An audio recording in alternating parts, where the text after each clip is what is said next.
And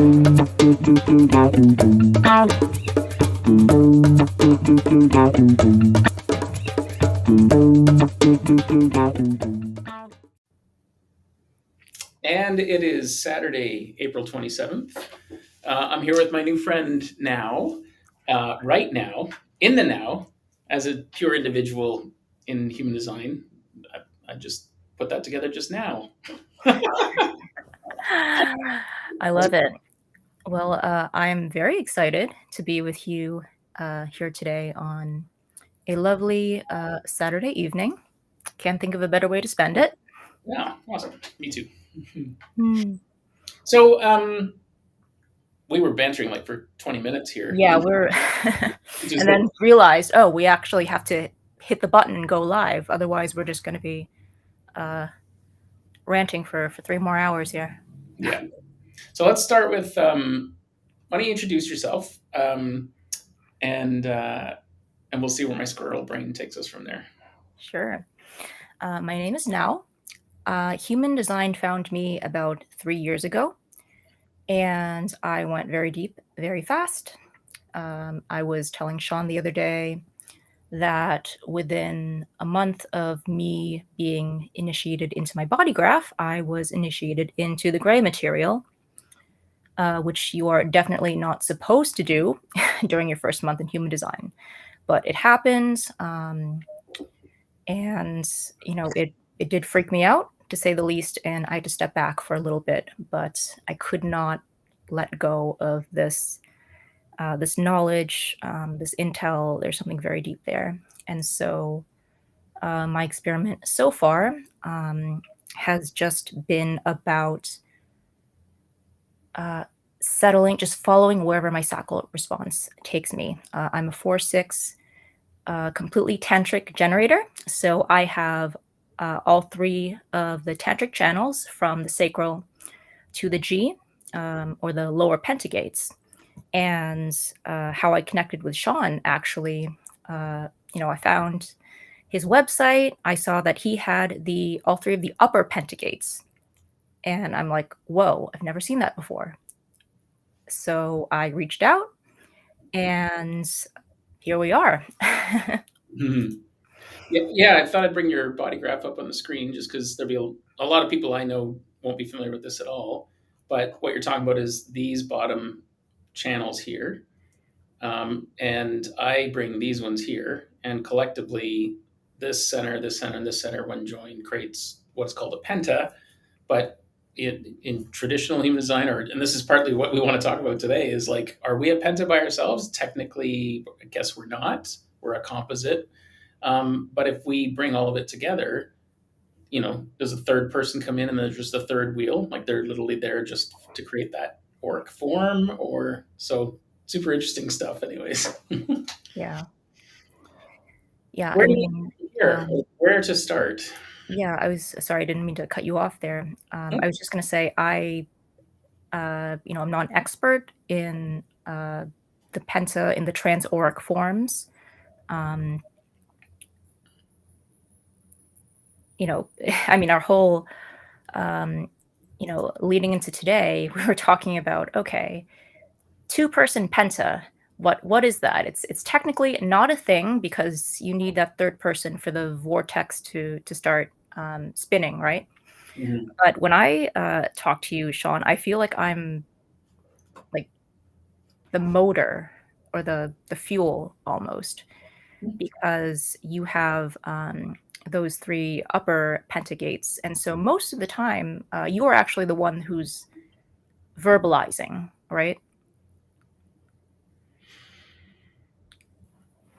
It's interesting. I find our chats were cutting each other off a lot, like because we both get excited. So, like I'd say you verbalize quite a bit, but maybe it's because you're with me and together we create the whole energy too, right? Yeah. And so that's interesting. Well, yeah, it's really interesting the difference in perspective, right? Hmm. I keep, we as we've been chatting back and forth, it's like we're complementing each other in a way. In a lot of really different, in a lot of interesting ways. Hmm. Um, a couple things too. I'm just Sorry, we're noticing. cutting each other off again, but sorry. No, no, okay, no, because it's exciting, right? Like it really is. Like sometimes you're completing my thoughts, and so I'm going to point out some things that I've noticed. One is obviously like we've got all that going on in the middle. My wife and I share like I bring the 36, she brings the 35, and so that's interesting that we both share that. I guess technically electromagnetically as well, right? So Yeah. one's coming in. My understanding is it's kind of like one's uh, chasing new experiences, and the other is kind of like being there, done that, and so it's this kind of like tug of war. Yeah. And then my wife also brings the 54 and I bring the 32. So it's interesting. Like I bet if we started talking, there'd be certain um, characteristics that I recognize with how I interact with Wendy as well. So that'll be interesting. This is the one, and I'll see if I get it wrong because I get lots of gates and channels wrong. But I seem to recall having a conversation about this 3254 was one side of it. It's that Beatles song where it's like it's getting better all the time, and then the answer to that is it couldn't get much worse. And it's one side is Paul McCartney, one is John Lennon. And when you think about the dynamic of those two as well, like Paul McCartney was kind of the upbeat one, and John Lennon was the pessimistic one. But then together they created like the best love songs ever, right? It was that Yeah. push and pull, and I seem to recall that it was that So for channel. you, that's the 54 or 32. Yeah. That's funny because I know that John Lennon and Paul McCartney had the 4816 electromagnetic. So John was the depth or the well, and Paul was the talent. Um, so that channel of talent right there. And sorry, I'm taking us a bit off of course here, That's but okay. that just it's so funny for me. The McCartney Lennon channel is that 4816. Hmm. That's not an electromagnetic for us, but um, yeah, good point about the 5432. That kind of adrenalized awareness of how to move up in the world. Yeah, well, that's how it was explained to me. And at the time, it kind of, and just being a Beatles fan, I was like, that's the for Wendy and I, that was like a channel that have had cool depth. Wendy actually brings the 4816, so that'd be an interesting one too. Oh, she When has 16. Yeah, so let's just because we're just going to tangent. Let's bring Wendy into the mix here with the penta because that would be interesting because she's got the same openness as me. We'll go with the business. Totally riffing here, but Oh, yeah, right. those manifesting generators. It's cool. But she has the same open centers as me too, eh? So Mm. we have actually quite a bit in common. Um, yeah, look at that. That's pretty. So because my Wendy and I, no matter what we do, even with our children, even with our business colleague, we're always missing this reliability one. And so I was playing with like my friend Nathan. I always stick him in there because he's got the bottom channels. It's like, oh, that's easy. I can turn any team into the perfect team by just me with someone plus Nathan, or me with someone plus you. And but I that's kind of the question of today is you and I energetically, it feels like we could I just feel like we could talk about and figure anything out. And it's kind of the same with Nathan, right? Like from a business standpoint, are we a penta anyways? And is the third person just kind of in the way? Or they go get coffee. Like, come in here. We've got a business penta, but you go get the snacks. So I mean, that might be ideal for some people. um I mean, we got talking about a bunch of stuff even before we started. We were talking about Yeah. angel numbers. Well, first of all, I got to say you have a completely open head and ajna, Mhm. and I've been enjoying it. I think you are. They say that if you have a completely open center, then you've done all of the learning that you have to do there, right? It's just our conversations are uh, everywhere all at once, but there's so much fun. Um, and I feel like we always end up tying things together anyway. So anyway, yeah, I just had to point that out. I want to speak to that. because it's interesting you said that. So I've experienced. Did you say I experienced everything, or I've learned everything? You've learned everything you have to learn in those centers.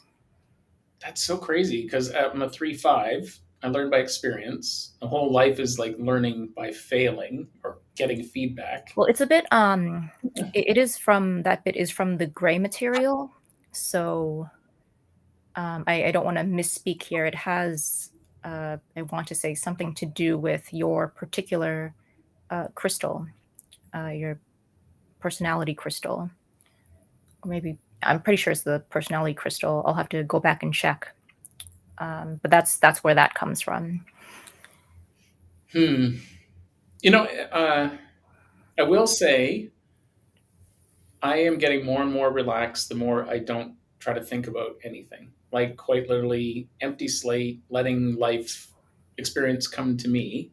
Because the second I try, it goes south. So um, this guy John, I was on a course, and the best I've said this a few times, I guess, on here, but like the best advice he gave me was just like you're just here to watch the movie, and which we all are, but I guess I'm in particular. I'm just here to like really, Is this John Martin? yeah, that's right, Okay, yeah, yeah. yeah, yeah. That was huge because I was at that point I was still just lost, even just trying to take in all this stuff. I was trying too hard, and so I was learning nothing. And now when I Mm, just kind of let it hit me, yeah, yeah. yeah. Well, it's also well, you've got obviously you're a manifesting generator, so you have to have that response, right?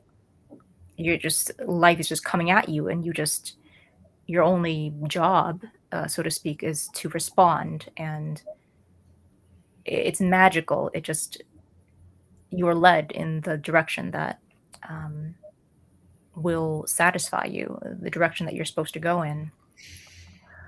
I also just that entire integration circuit, that was the other thing that popped out to me when I saw your chart. Uh, yeah, you are here to do whatever the hell you want. I mean, you're just, you're here to be yourself, and I can definitely I saw it first through your website, and now just interacting with you, and I'd be curious just how do you experience those energies? I would say it's new to me. It's only because I've actually been leaning into the experiment. Yeah. And the more I think about it, it's because I kept thinking about trying to be something for everyone else, trying to be Mhm. certain, trying to feel valued. And so, like, this openness, I Mhm. think, is actually the hardest part. Yeah, to it. you talked about that because your heart center is also completely open, and you were verbalizing a lot because you felt like you had to contribute, right? Well, I'd say the biggest thing I've learned, like, I've got my 13-3, right? Personality sun. So 70% of who I am is listening with pessimism. I was a terrible listener before, partly being I used to think it was being a drummer, like I had hearing loss. But what it was, I've since realized, is I was so fixated on providing value to feel valued that is the second I heard something, I'd be like, "Oh, I've got something for you," and people couldn't even finish their sentence. I was already trying to fix things. I was always trying to fix everyone else's problems, and so slowing down, listening. So now I listen with my heart. And what that means is shutting up, and using less words. And, you know, I'm I think you and I were talking about this earlier, and certainly with my friend Michael, we talk about word economy, even like saying things with less words or be impeccable with your words, like from the four agreements. That's been so important and really has meant shutting up.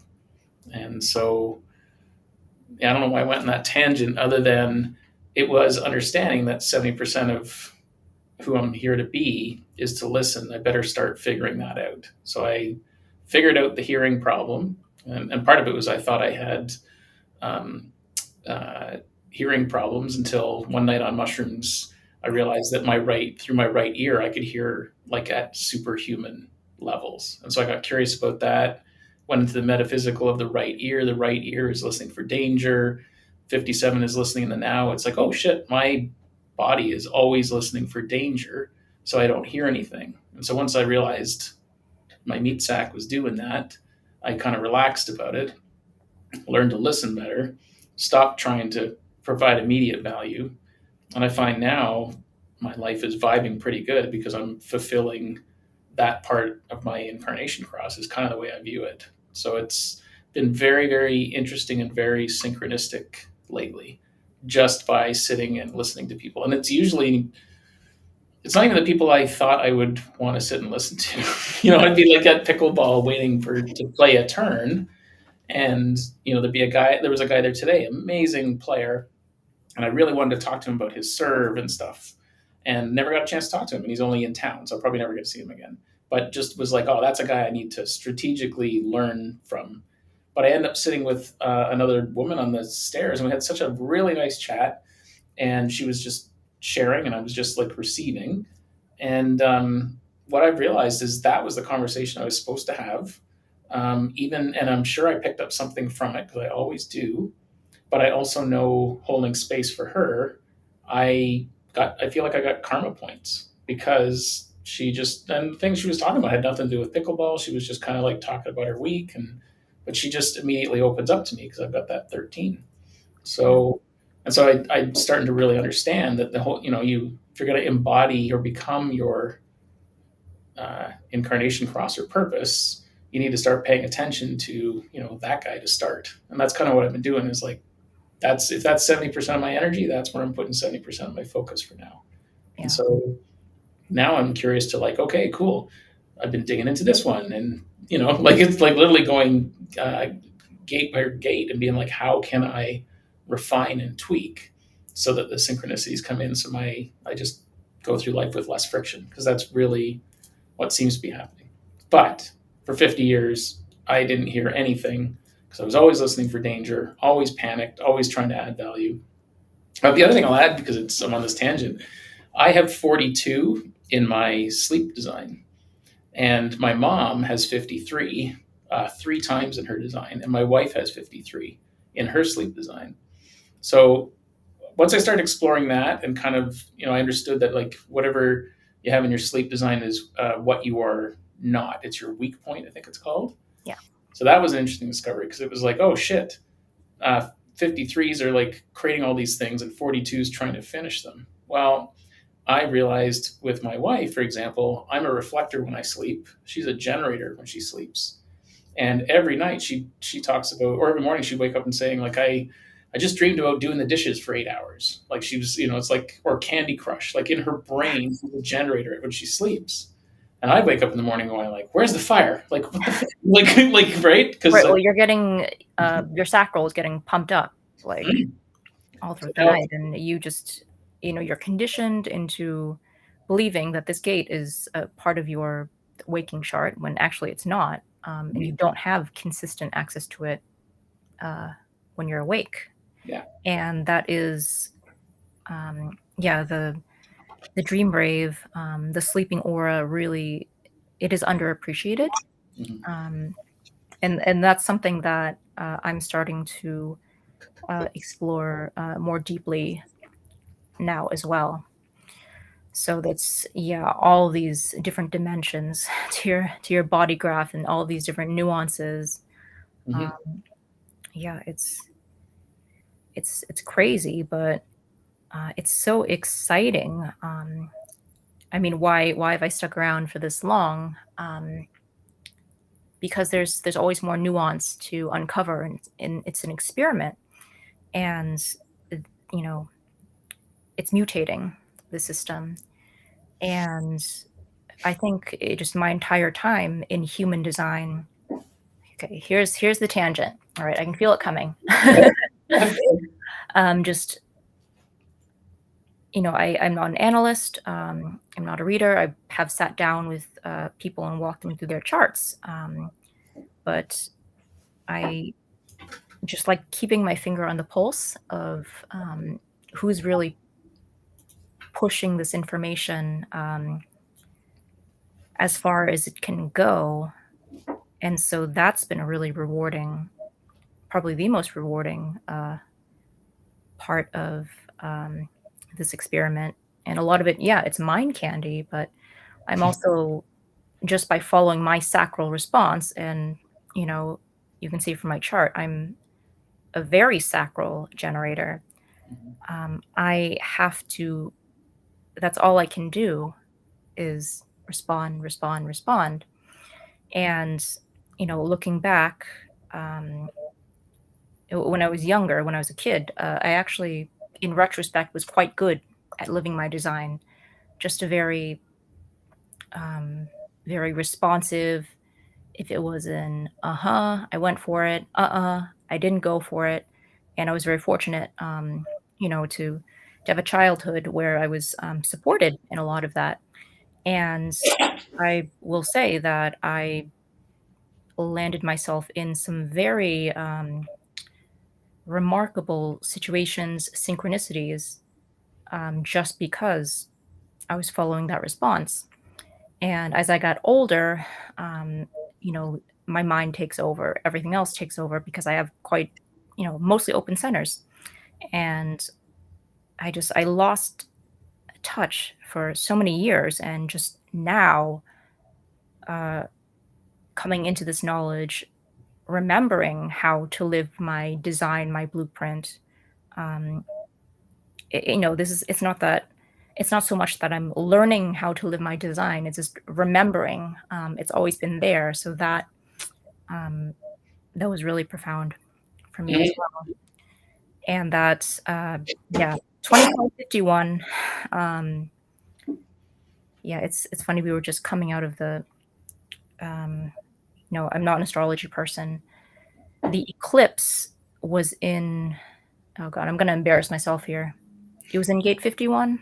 You had this whole thing about, um, releasing a video, during the time of shock Yep, on, 51.3, yeah. yeah, for me, it's just, this is business as usual.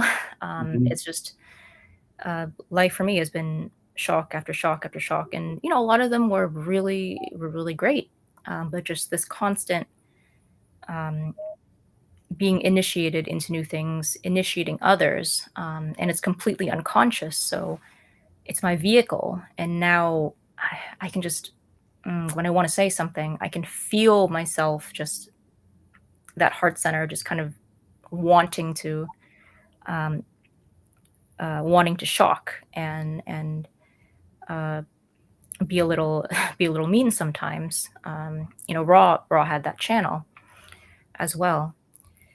So, the upshot is, for me, it's, I just follow my sacral now because I know that it's going to lead me to the right people, the right resources. And when I respond properly, yeah, I just get pulled into, the best groups, the best resources. Like, that was how I connected with you, Sean. You're a hub. You're plugged in. You're also at your true frequency. Um, and on the other hand, when I was making mental decisions or decisions out of my openness, I just could not scratch the surface. Just, yeah, how do you put it? Like Google search, like, level results. Did you know what I'm saying? Mhm. Um, so that's, yeah, that's that's my experiment. Um,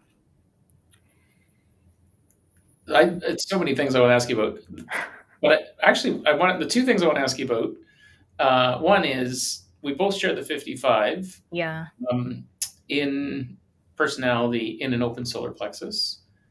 So it's this abundant spirit thing, and I've been like, Was that your design Mars? Um, yes, I think it is you were actually. talking about, Oh, sorry, it's my design. yeah, It's my design Mars. I don't know why I thought it was my personality, but yeah, because we were talking about genetic trauma and all that yeah, stuff. which is a concept. It's from the Gene Keys, right? When I stumbled across Because it, I hadn't worked with it before you yeah, I'm initially sure the joined it. Gene Keys probably mentions it. Where I found it was through a Chiron return reading that Mm, sent my mind squirreling down, found a Russian website that outlined that the line numbers of the design Mars represented each genetic trauma. And then, sure enough, now neutrino design just includes it. But like 2 years ago, I had to like really hunt for it, and for a while there, it was my secret sauce because I was going through my Chiron return. Chiron return is meant to be this idea that, and the way I see it is, it's like you get to decide whether you want to live longer or not. It's the program is looking at you going, is this soul figuring their shit out, or do we start turning on diseases? Like start turning their programming off. And so I immediately picked up on that somehow, and decided that was my goal, was to figure that out. So start digging into my genetic trauma with the line 3 is shame, which is the lowest frequency, and shame sucks. And as a 3/5, there's shame, right? And not even necessarily my own, just reincarnated or genetic. It's genetic trauma, right? It's up to 14 generations, is my understanding. Mm. So I carry that with me, that frequency, and so then it was And you just end up your trauma. You end up taking it out, so to speak, on others, right? what I learned, and it seemed to check out early on, was you try to avoid your trauma. So to avoid feeling shame, I will shame others. So, and the example I think I gave you is my mother's is rejection. Well, she will reject me to avoid feeling rejected. And once the second I saw that, I knew, well, I knew really because in my own household, my wife and both kids are guilt. And I was like, fuck, that's why I'm always feeling guilty. Like the dishwasher's never emptied enough. This is never enough, right? And meanwhile, I'm like, I'm the one doing it. Why am I the one feeling guilty? And it's because they almost like mechanically figured out. It's almost like they're in cahoots, but they're not. And it was like, Yeah. Well, it's genetically, yeah. yeah. So I figured that out. And then with my mother, I think I told you this already, but I feel like people need to hear it. It's once I realized that my mother's trauma was rejection, and I started thinking about my upbringing. Like she was a nurse in the ER in the 70s and 80s, and I was, there's just so many reasons why I was kind of rejected, but not on purpose, right? It just felt like rejection. And once I read that, the next time I saw my mom, I hugged her like I always do. But because I knew that she had rejection trauma, and it was on my mind. When I hugged her, I could feel her trying to push me away, like, "There, okay, you're good," right? That kind of thing. And it was like, holy cow, that's been happening my whole life. And so that was like a mechanical feeling that my body was remembering and felt unloved about, even though it wasn't on purpose. So I just like held on to her, and she was like squirming and stuff, and then she just like melted, and then we just hugged differently ever since. So it was almost like she was trying to reject me in order to be rejected, but I was like, I'm not rejecting you, and then she relaxed. And that to me was like that's why this matters, because it's then our relationship changed. The relationship with my dad and her kind of changed a bit, right? Like I would always get triggered if the two of them would argue, and because I was trying to fix everything, because I heard everything, and I was trying to be valued, and I could hear their thoughts, and like it's so like I'm basically I can now tell that I could almost be like psychic, right? Like I really know the vibe at the table all the time. Yeah. To a point, but only recently am I aware of that, because I just thought it was all me all the time, and now I realize it's not me ever, which just makes it really easy actually to know, because now it's like, wow, why am I thinking about this? Yeah. Yeah. Something like a switch just flips when you realize it's mechanics, right? Yeah, it's not personal. And literally we're here to be taught that. That's why it's the genetic trauma. I was put in this meat sack with these other meat sacks to learn about trauma. Well, I'm going to need to experience some rejection, and I'm going to have to put out some shame. And I definitely feel like I've had so many health improvements around my hips, for example. So trauma is generally stored in the hips, especially shame. And I don't remember where I read that, but that was like, oh, that makes sense. And with Chiron, and Chiron was this half man, half horse, and the mythology is that he has this arrow in his hip that's poisoned, and he can't pull it out, and so it kills him. And so it just triggered my brain into all those things, which came to this conclusion that, oh shit, I've got this 55.3 jammed into my hip. if I pull it out, maybe I get to live to 150 or 300, which is something I want to do. Like that is my, I want to see if it can be done. And I actually fully believe it can be, short of getting hit by a bus. So why not try, right? So, um, yeah. So it's powerful stuff. And then we've been talking about my friend Tim Bacon. Yeah. This is something I would be curious to hear what you think. So if that's genetic trauma, he was saying that the personality Mars is the fountain of youth, but I didn't, I didn't follow up at the time, like where that was going or what that meant. But for Mm. example, I've got gate 3, line 1 in the context of fountain of youth, right? If I'm going to turn off my disease programming and Benjamin Button it as well, you know, what do I need to do to lean into this? Because I feel like I got this guy figured out. I My question still remains is because you've got the 55 as well in an open solar plexus. Like, what have you learned about that? Because I'd love to hear that. And I will say the one thing I've learned is whenever you've got a gate sticking out of an open center, explore this gate because Yeah. this is the one where you think you're this thing. And every time I've done that at the other end of that handshake, I'm like, holy shit, yeah, I thought this was my job. And then again, it's like, oh, cool, not my job. Not my job to think about things, not my job to prove myself. Apparently, not my job to do whatever that. And I don't remember what that gate was, but I remember at the time going, oh, what a relief. Like it was like shedding mental bullshit like immediately. So Oh my God. Yeah, this is a perfect segue. I wouldn't say that I've had that kind of conditioning for my dormant 55. It's that entire channel is about provocation, right?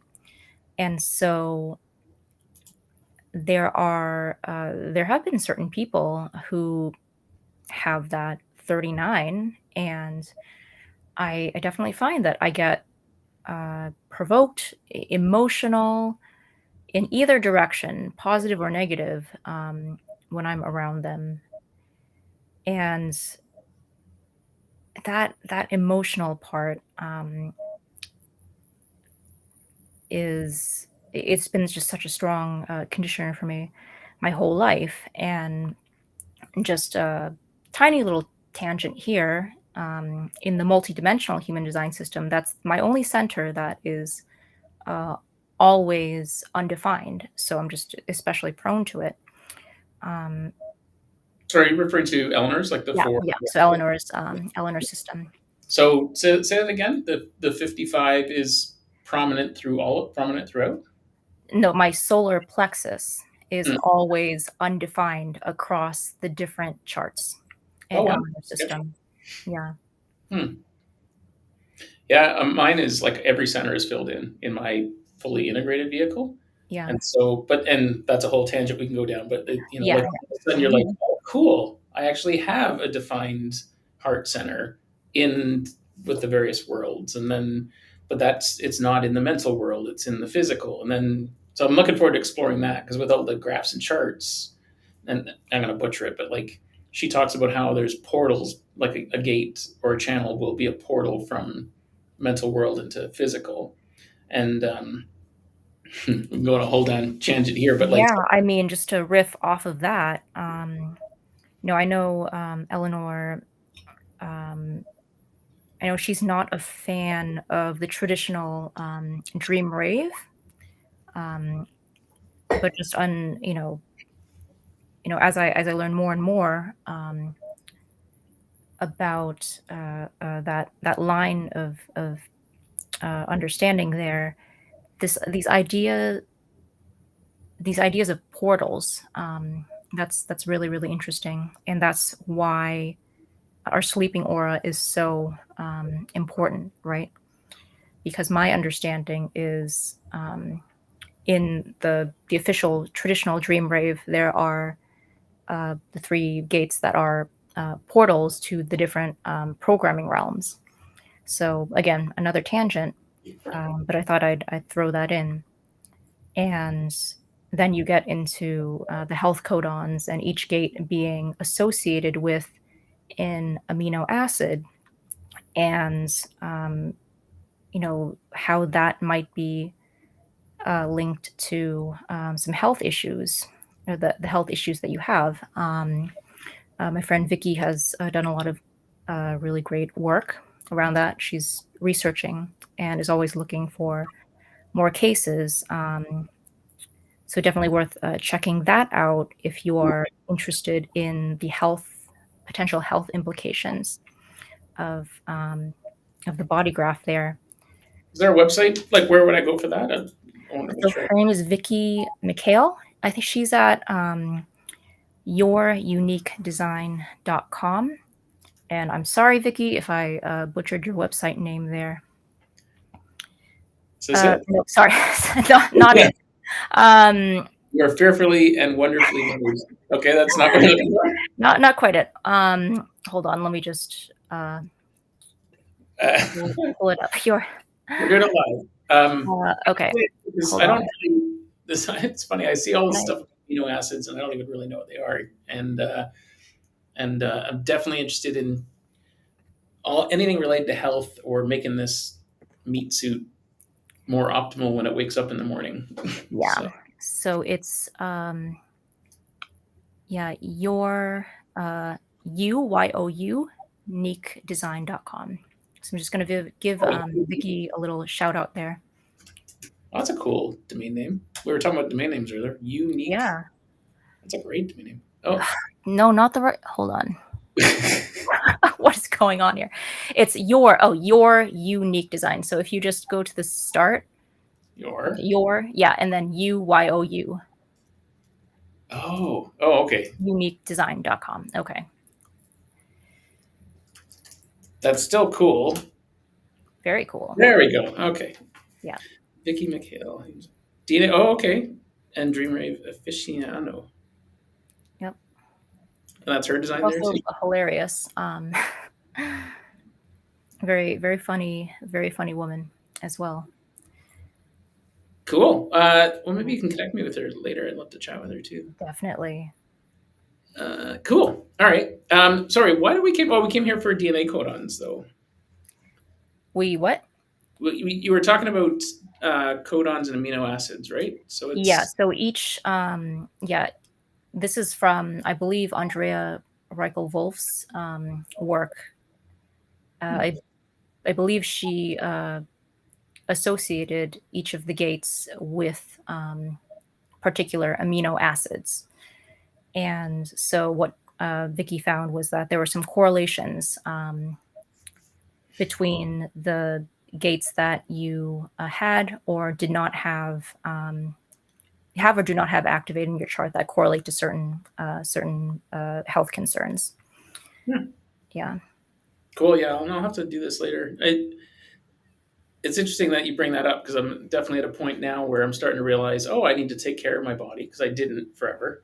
Um, and the more I schedule my pickleball and schedule rest from said pickleball and remember to eat because I will play pickleball and forget to eat and then wonder why I'm either hangry or crashing. Like my my energy flows so fluidly in the now that I basically need a personal trainer and a chef to follow me because otherwise I will forget to do basic things. so, so Oh my god. You don't even have the 515. no, It's your rhythms. no, and I don't have that even in the totally integrated. But now you say that, I had the 515 appears in my Chiron return, and even in that, I find I get different answers from different folks. Like your Chiron return is a coloring, but it's not you. You get it or you don't. Yeah, so that I mean, yeah, in human design, Chiron, Lilith, they're not programming agents. They don't imprint on your chart, right? Um, and maybe some astrology people would have be able to explain this to me, but I've been trying to wrap my head around how exactly would that affect you if it's this it's significant, but it's not part of you. That's how I'm understanding it. But again, in Eleanor's system, Chiron is an imprinting force. It is a programming agent, if I understand correctly. Yes, except that my Chiron is 21-1, Yeah. but this is my Chiron return design. So yeah, it's I don't fully understand all of it. I do find it interesting that Yeah, that there are all kinds of yeah. you can get really into the physics of it even. It's like, okay, what's programming me? What's imprinting me? Um, what physical bodies is it is it passing through? Um, You know what I want to show and share, or talk about maybe a little, because we are talking about the portals, and then some of the conversations I've had this week, and then some of what Eleanor shared in the last webinar, which was this idea of um, it's you're standing like when you stand, it's something to do with your feet and how you move between the four worlds. mhm. And so there's even a diagram or where it's like it's literally like I think mental is left foot forward, and so I've actually been playing with like getting centered or relaxed, get on the pickleball court because that's my that's my experimentation zone. uh, is I'll if I get overwhelmed, I'll just stand and rock back and forth, creating figure eights, like the infinity symbol, in the order of the worlds. And Mm. within seconds, I'm like in the zone. Like that's interesting. And then That's really interesting you bring that up because that is just when you gyrate, when you move in that figure eight pattern. I have been trained in biogeometry, which is it's an energy balancing system, and the founder, uh, Ibrahim Karim, he does. So in that system, we understand the infinity symbol to be quite potent. Yeah, obviously it's potent, but it also has kind of a clearing effect energetically. And so just by rocking back and forth in that figure eight motion, it's quite soothing and it's quite healing. He mhm. calls it you don't speak don't speak Arabic. He calls it nak time. I don't know what that translates to, but it's kind of like being out of time, um, maybe being at the 0 point or something like that. That's interesting. So let's explore this then, because I have two things to share. One is from Eleanor's work, which is this diagram. I was talking about the feet, and she talks about moving between the worlds, right? And like I can't remember what Satsuma means, but I'm guessing it means four. Central channel, Okay. Um, the central column, central pillar. okay. I just think of like the orange Satsuma, Mm.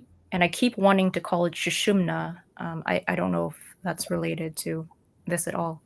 Uh, it's funny you should say that because yeah, there's so many places we can go with this because that like Yeah, I mean we can shelve it for now because no, it's more just I want to stay on the tangent of this rocking back and forth on feet, and the reason for that is it's between the different worlds and moving through those portals, but then also I was telling you about my walk with Ted Garrison, right? So he's I went for a walk with him, one and of the OGs. yeah, so we go for a walk, and he's got some. Sorry, I'm looking up. I know what it is. I had to look for Ted Garrison Human Design. There it is. He's got some stuff on Flickr. So this is what he was telling me about. We went for a walk. Yeah, here we go. And he's super passionate about this stuff, and it all correlates. Like basically, he's been. Sorry, I lost you. Where are you on my screen? What am I doing? Sean. Sorry. This is what I meant to do. You're not seeing my screen. I'm going to stop sharing. I'm going to share again. Yeah, here we go. Oh, so when I was, hang on a second, was this showing? Because I had the feeling I was pointing at something on the screen and it wasn't showing. Yeah. Oh my god. All right. I was pointing at the screen and talking about something, and you were nodding along, but you didn't get to see it. Do you see this now? Yeah. Yeah. So I didn't show this before, I guess, right? Successfully. No, I didn't see it before. Oh, I'm sorry. I'm sitting there going like we're rocking back and forth between the Well, feet. I know what I know what you're talking about. So okay, so I'm glad I figured because it's weird. I'm looking at two screens. Anyways, squirrel. So this is Eleanor's work, right? And so, as I say, even on the pickleball court, I'm like, oh, I'm feeling overwhelmed. And I would just kind of rock back and forth. And then all of a sudden, I'd be like a pickleball god again. like literally, my 3420's dialed in, the head's clear. I'm like, I'm there. So, this was interesting. So, let's leave that for a second and then go to the next part of my week, which was talking to Ted Garrison about his work. And so, we're in a park. Oh, is it on the screen? It is. Yeah. We're in a. Oh my god! Come on, Sean. At some point, I'm going to learn how to use this properly. I'm going to put that there. There we go. Okay. So we're going for a walk. He's talking about his background. You know, he knew Raw. Like there's pictures of him with standing in the background with like one of the original groups, and he kept talking about his feet, and he was like outline like he would stand. He was standing, and then he would draw around his feet, and then he would talk about these 6 points and how the portal's in the middle between the feet, and the body graph goes in the middle, and so then he started creating all these drawings, and the whole idea is this sort of sacred geometry slash the body graph is actually in the middle, and it's tied to your feet, and so this is I'm not even sure what to do with this yet, other than I know it's cool as hell. So I'm just like trying to make sense of it all. Mm, Um, but yeah, I'm sharing this partly because I think a lot of people might actually a think this is beautiful, and b there's like the body graph's kind of in there, right? yeah. So, anyways, I'm just happy to kind of show his work and No, see what. I love to I love to see all the the different parts coming together because human design is a puzzle, right? It's a matter of where you put what you put where. Yeah, right. Like, Yeah, and it's he's been different sitting between with all me. the gates, and then you get into the godheads, and then Mhm. the amino acids, the zodiac signs. I mean, it's crazy. Yeah, and it's everyone's mutations of taking. So I think that's maybe where I want to take this conversation next. Right? Is there's Ra's channeling and what he learned about the human design himself system himself by people. Basically, my understanding is they originally had to ask him questions, and then he would speak it, and then he would understand it. Right? Because he was Yeah. 43. So it's said that he never prepared any materials before he went up to speak. He just channeled the information. Mm-hmm. And for him, it was because he had I believe, a completely unconscious mind. At least the gates connecting his ajna and throat, because he had the 4323. I believe that was completely unconscious. Um, but yeah, apparently he never had any notes. It came through. I Hmm. mean, and that just the aura mechanics of the encounter. You know, the all the cosmology. We could go down that that road as well if you want. Where do you want to go? I mean, I don't know. I mean, it's you've just started exploring the gray material, right?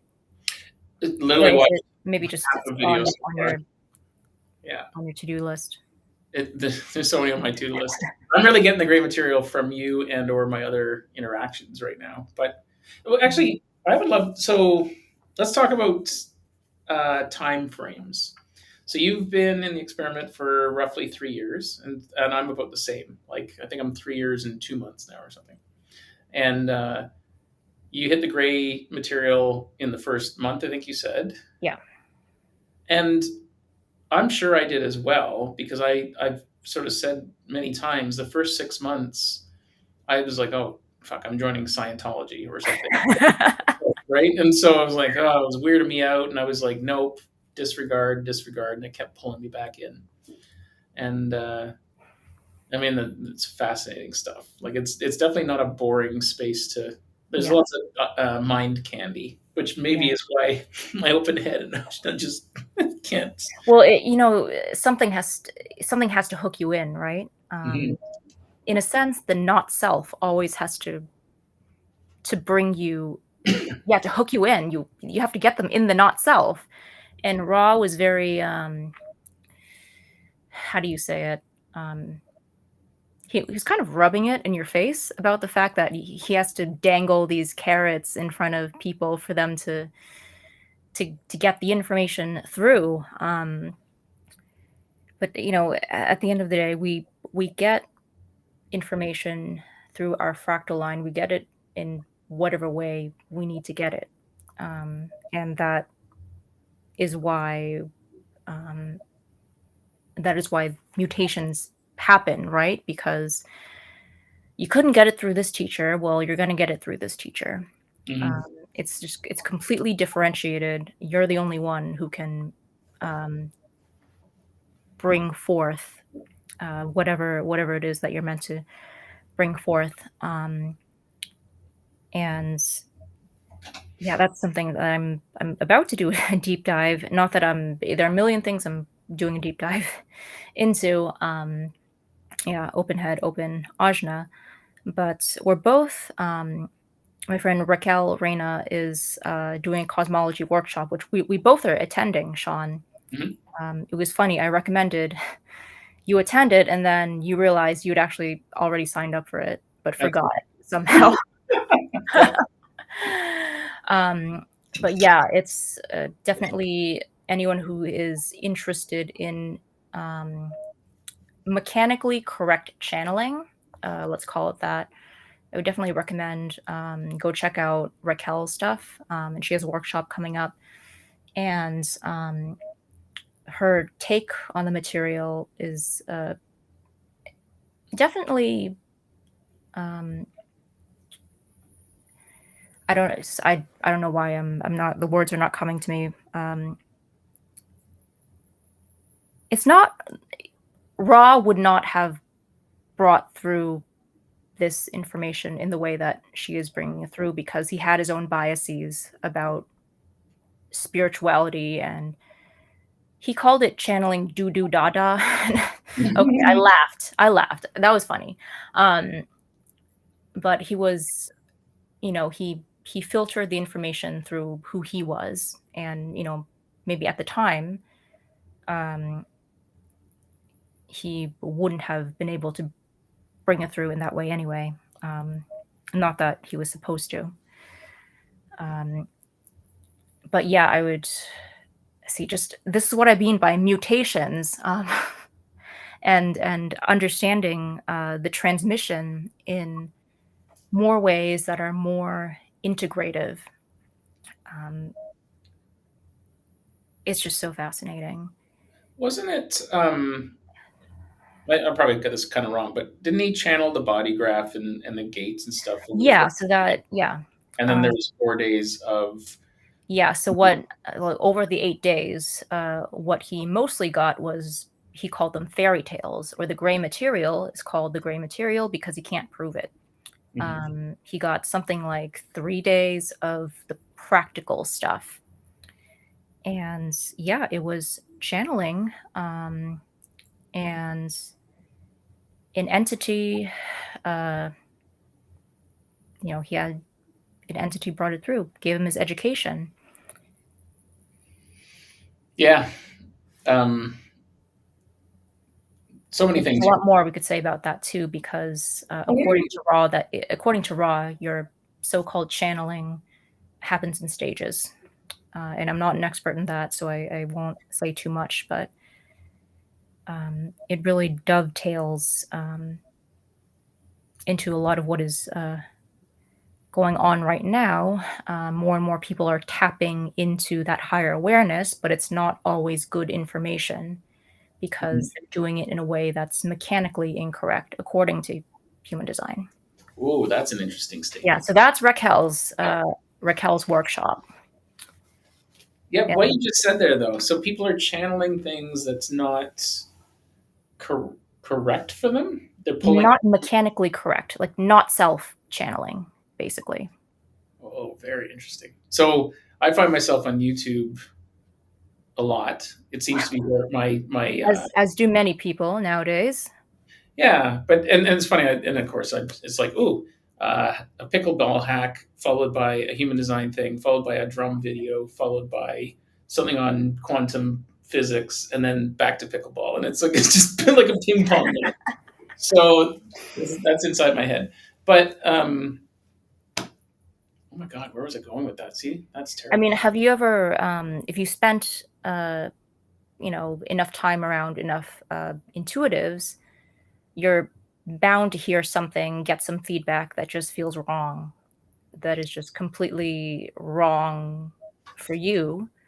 But this person is so psychic and so in touch that they insist, they're going on this, um, sorry, 2551. I'm going to be nice here. I'm just, I'm just going to say, it's not correct for you what they're telling you, and you kind of know it feels off, right?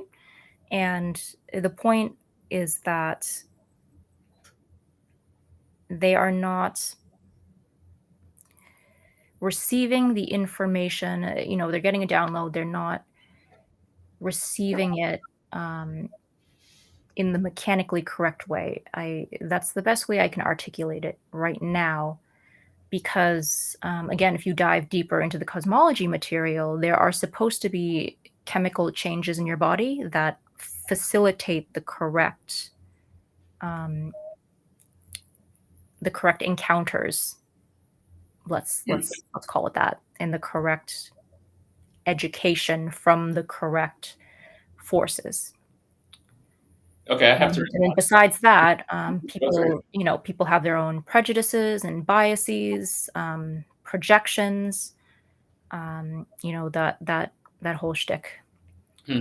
And you know, you really today, it's more and more important to really develop your own compass, to Hmm. really decide for yourself what's true, Hmm. because there's just so much out there. How do you navigate it in the way that is correct for you, and in a way that brings you your truth? And I get the paradox here is the whole paradox of human design is, you are your differentiated self. You are your own authority. Oh, but we're going to tell you exactly how to do it. So I Hmm. always keep going back to that. Um, and you always have to remember that, right? Is human design is an outer authority, and it purports to give you this maybe objective, is objective the right word? This objective mechanical system about what your imprinting is. Where was I going with this? No, I think I was just going to take this into a long rant about the nature of paradoxes and how paradoxes exist, in order for us as souls to integrate them and remember that there are no paradoxes, and the existence of paradoxes um, proves unity. Wait, so this is one of those squirrel moments where my brain can go in 10 different directions, and then I'm realizing, kind of being transported back to being five. The word paradox. Now I want to go look up the definition of a paradox because so in what do you mean paradox and unity in this when you're talking about that? Paradox, two things that are seemingly contradictory. Right. Okay. Yeah. That's I guess kind of what I thought that meant. Yeah. But And it's again, I don't even remember how they what they mean, and then I realized my brain would stop listening because it I'm was. sure there's a technical definition of paradox, buried deep in the French philosophers, uh, There always is. deep in French philosophical tomes. So I apologize for any of you who are buffs in that, but I hope I'm getting my point across. Mhm. Is why do we encounter paradoxes? Why do we encounter contradictions so that we can resolve them, right? And why do we resolve them so that we can learn more about ourselves and about the wholeness of the universe? I don't know where that came from. I must have channeled it. Well, so I want to ask you that because so completely open head, completely open ajna, just here to just kind of watch the movie go by. You were talking about getting the right information. I was talking about YouTube. I started thinking about how, like, I never used to be into tarot or any of that kind of stuff, and I find it entertaining. But I also find that I gravitate towards these different online tarot readers, and it consumes some time. Mm. And I'll be like, I go into Yeah, it. are you responding to them? You Sometimes feel that's the pulled? thing, but it's towards someone, and then nope, doesn't resonate anymore, and it's someone else. But I've actually Mm. come back to other ones, and I'm not seeking it out, but it finds me.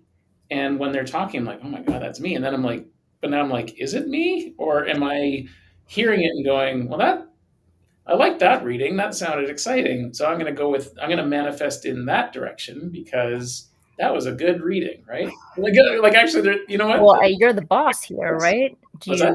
You're the boss here, right? It comes to you. Do you respond? Uh-huh. Hmm. That's Um, interesting. What if I approach tarot readings as, I think I do. I think sometimes it's like, if I don't like where the reading's going, like it's like, it'll be like, ooh, these cards look rough. I'll just be like, nah. Pause them. I'm like, well, that's yeah, I mean, intuitives are said to, well, if they are tuned in enough, they are said to hone in on one possible timeline, right? So it's kind of, it could be the most likely one, or they're just picking one. But once you're aware of it, you have to decide, do I want to go in this direction? mhm.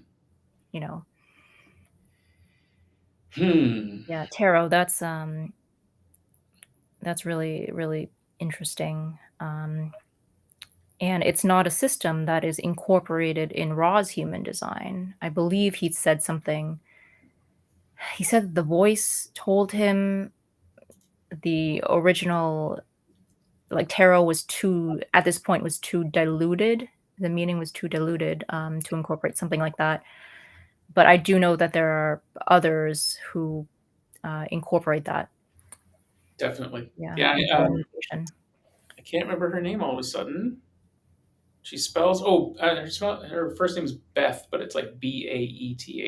Yes, Beth. B-A-E. I don't know. I She's very interesting, and she did a webinar once where she took the tarot, broke it down into, and then aligned it with gates and everything. And mm, I have a document somewhere where I kind of captured it and yeah, made. we'll have to pull that up Yeah, it was at some super point. interesting, right? Like you could, like the tarot, it's always numbers. It always lines up. All these systems are all like starting to align with each other. Doesn't matter the age. Mm. Oh, Where, let's hit um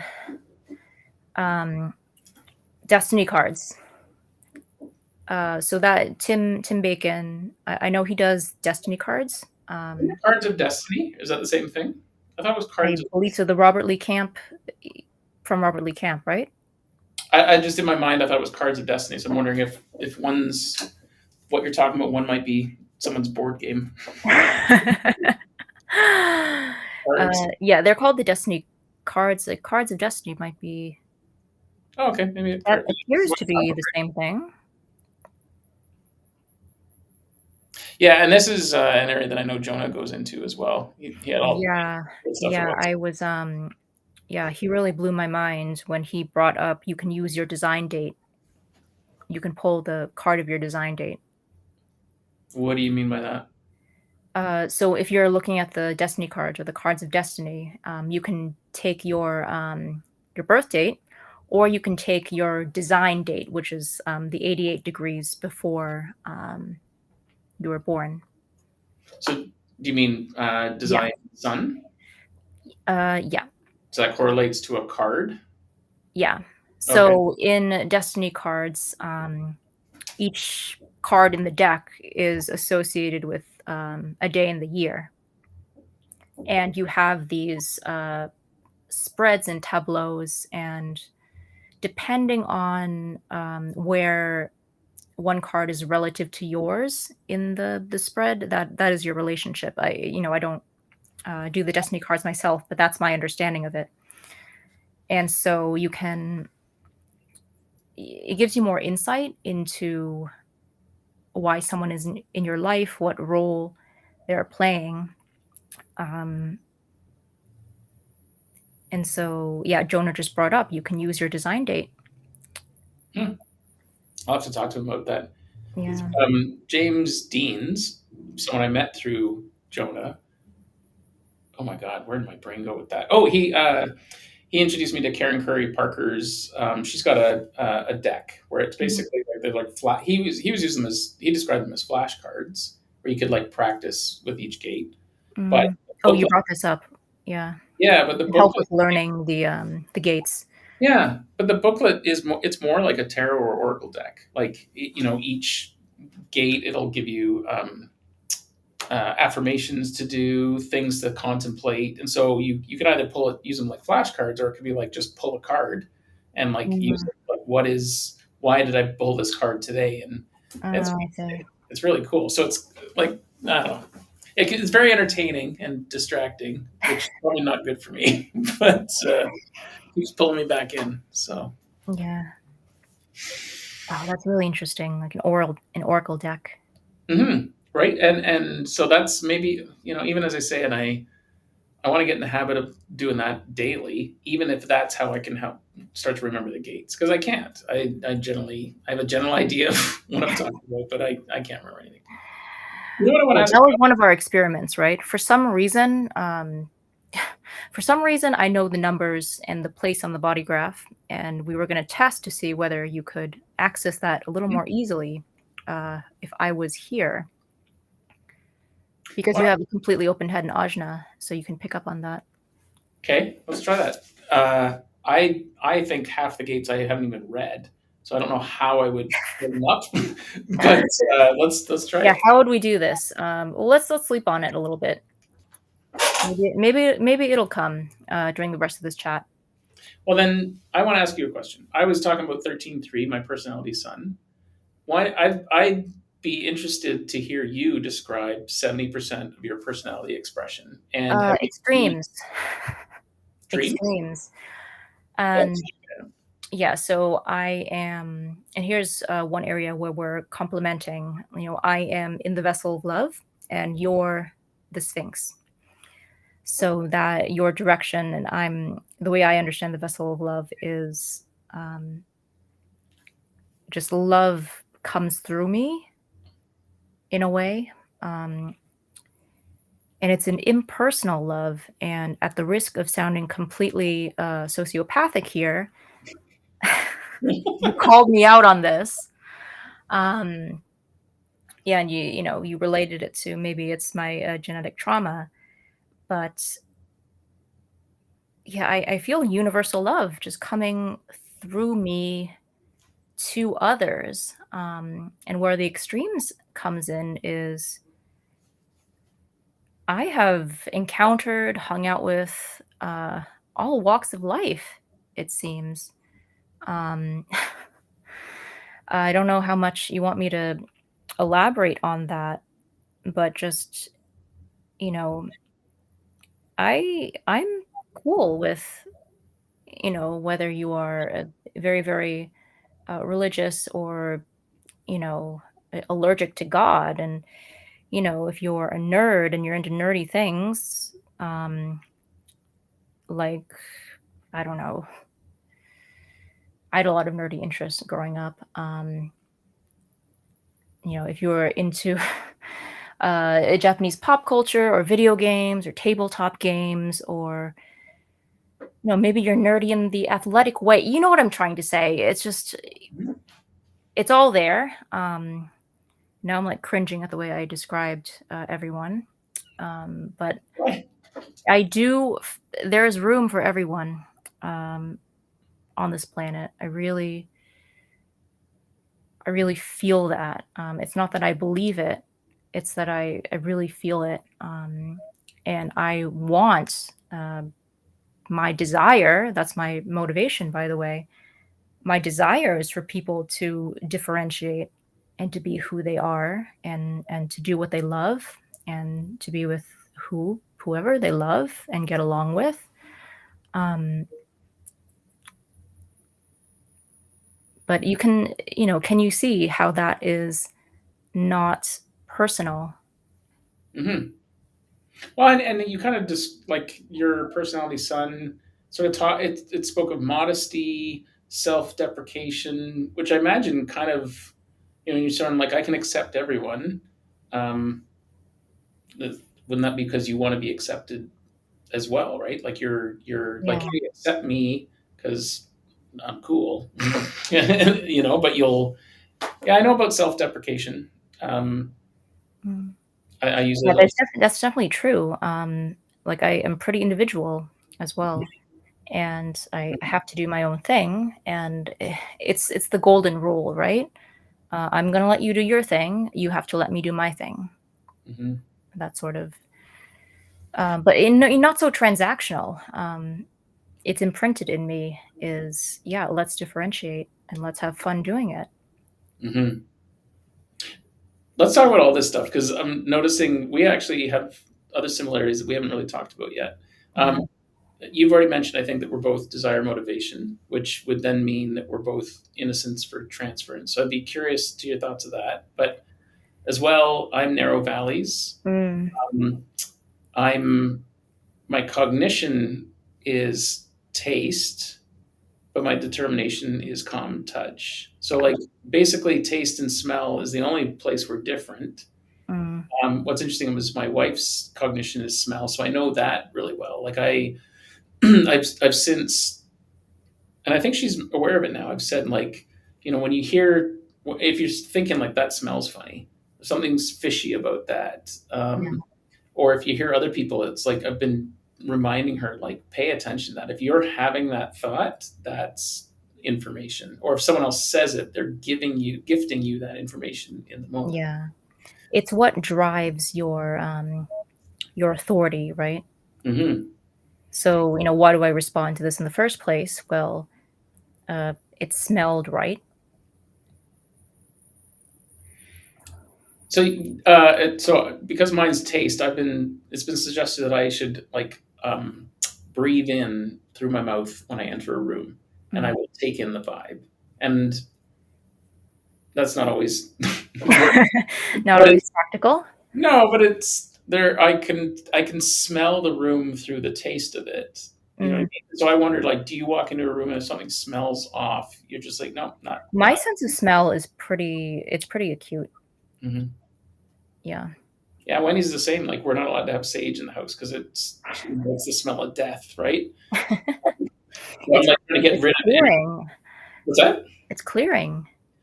Yeah, well, and you know what's funny? She's coming around with it because someone described like sage, that's real nasty smell is because it's actually like cleansing the air. It's like literally killing. It's, I don't know, just for lack of a better word, it's old farts in the room that it's in, right? Like it's, We're transmuting something. yeah, it's like the smell of death or whatever. But to me, I view it as, oh, that's that energetic cleansing, right? So now because I can't have that smell in the house, I've got a an ohm tuning fork. So basically, Mm. an auditory version of clearing a room or the energy, and then I've got this aura spray, which is a series of things. But I just imagine this mist over my head. Get the fuck off me, all of you. What That's did you say? Horus spray? oh no, aura, AUR. Aura spray. Okay, I thought you meant Horus, as in the Egyptian Oh uh, no, deity. Aura spray. Okay, got it. yeah. And the idea is just you're pushing shit off your aura, and I don't know, man. I think if even if my intention is remind myself that whatever I've taken in today needs to get the fuck off me, I just ding the bell or ding the tuning fork, and I'm like, it's like changing my clothes, right, or having a shower, Yeah. and I'm done. And I just spoke, okay, who am I again? And because we were talking earlier about sleep, like I sleep by myself now. It's taken basically a year to get Wendy fully on board. That like, hey, you get the master bedroom, you get what we call mega bed because there's a king size bed in there and it's just hers now. So mega bed's in Wendy's room, and I've got this single bed in the garoffice. And but it's great because I wake up. I'm starting to know who I am when I wake up in the morning. Like it's taken Yeah. a long time to turn this. I find like I've heard it described like while I'm sleeping, I'm vulnerable. I'm a reflector, um, Yeah. and I've got a lot of Holding the program together, as they say, the sleeping program. yeah.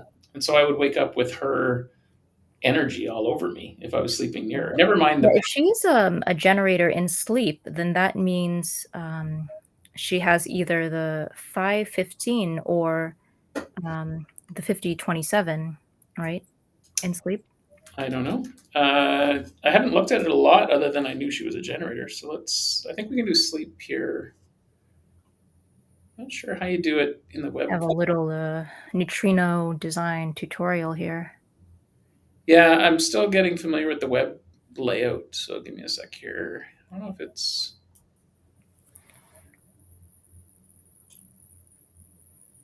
Is it mode and style? Oh yeah, maybe it's here. Nope, I am totally guessing. Okay, the other way is somewhere here. Yeah. Nope, nope, nope. I'm sorry, I can't help Yeah. much because I am not versed in this program. Well, so their mobile app and Yeah. tablet app are amazing, and the web app has all this cool other functionality. But I think they're working to get the two in sync. But I think it's mostly me, the driver. I just don't know where I'm looking here. And if Nathan is watching this, he's cringing. And oh, there we go. Dream chart. Here we go. So, That's yours. so how do I do it with Wendy's then? I don't forget where you clicked. I've already forgotten. Maybe that's. And I forgot too. Sorry about that. Oh dear. No. Oh yeah. Dream Mode and chart. stats. It's just we needed like a picture of the dream chart or something. That's what I need. Okay. So that's Wendy. Yeah. Oh, or the 5342, sorry. Mm-hmm. So that is the she's got the demon realm. Okay. Yeah. So I'm going to remind you that I have the 42 when I in my dream, but I don't have it in my design. So that's my weak point. She's Yeah. got that 53. But the rest, I don't understand what you're talking about. So what do you mean by demon realm? Like, tell me. So in the dream rave, there are three programming forces, Mhm. so to speak. And so you have the light realm, you have the earth plane, and you have the demon realm. And the demon realm is associated with your physical body. And so if you have activations there, often the quality of your sleep is dependent on what you eat. So you may have to watch what you're eating right before you sleep. So I don't know if Wendy experiences that, but that might be something to look into. Well, so I'll comment on that. I have realized finally that I need to watch what I eat and drink before I go to bed as well, just because energetically. But that's interesting. Mm. She Yeah, but does. you also, because of course you're sleeping together for many, many years. So the Mhm. conditioning is there.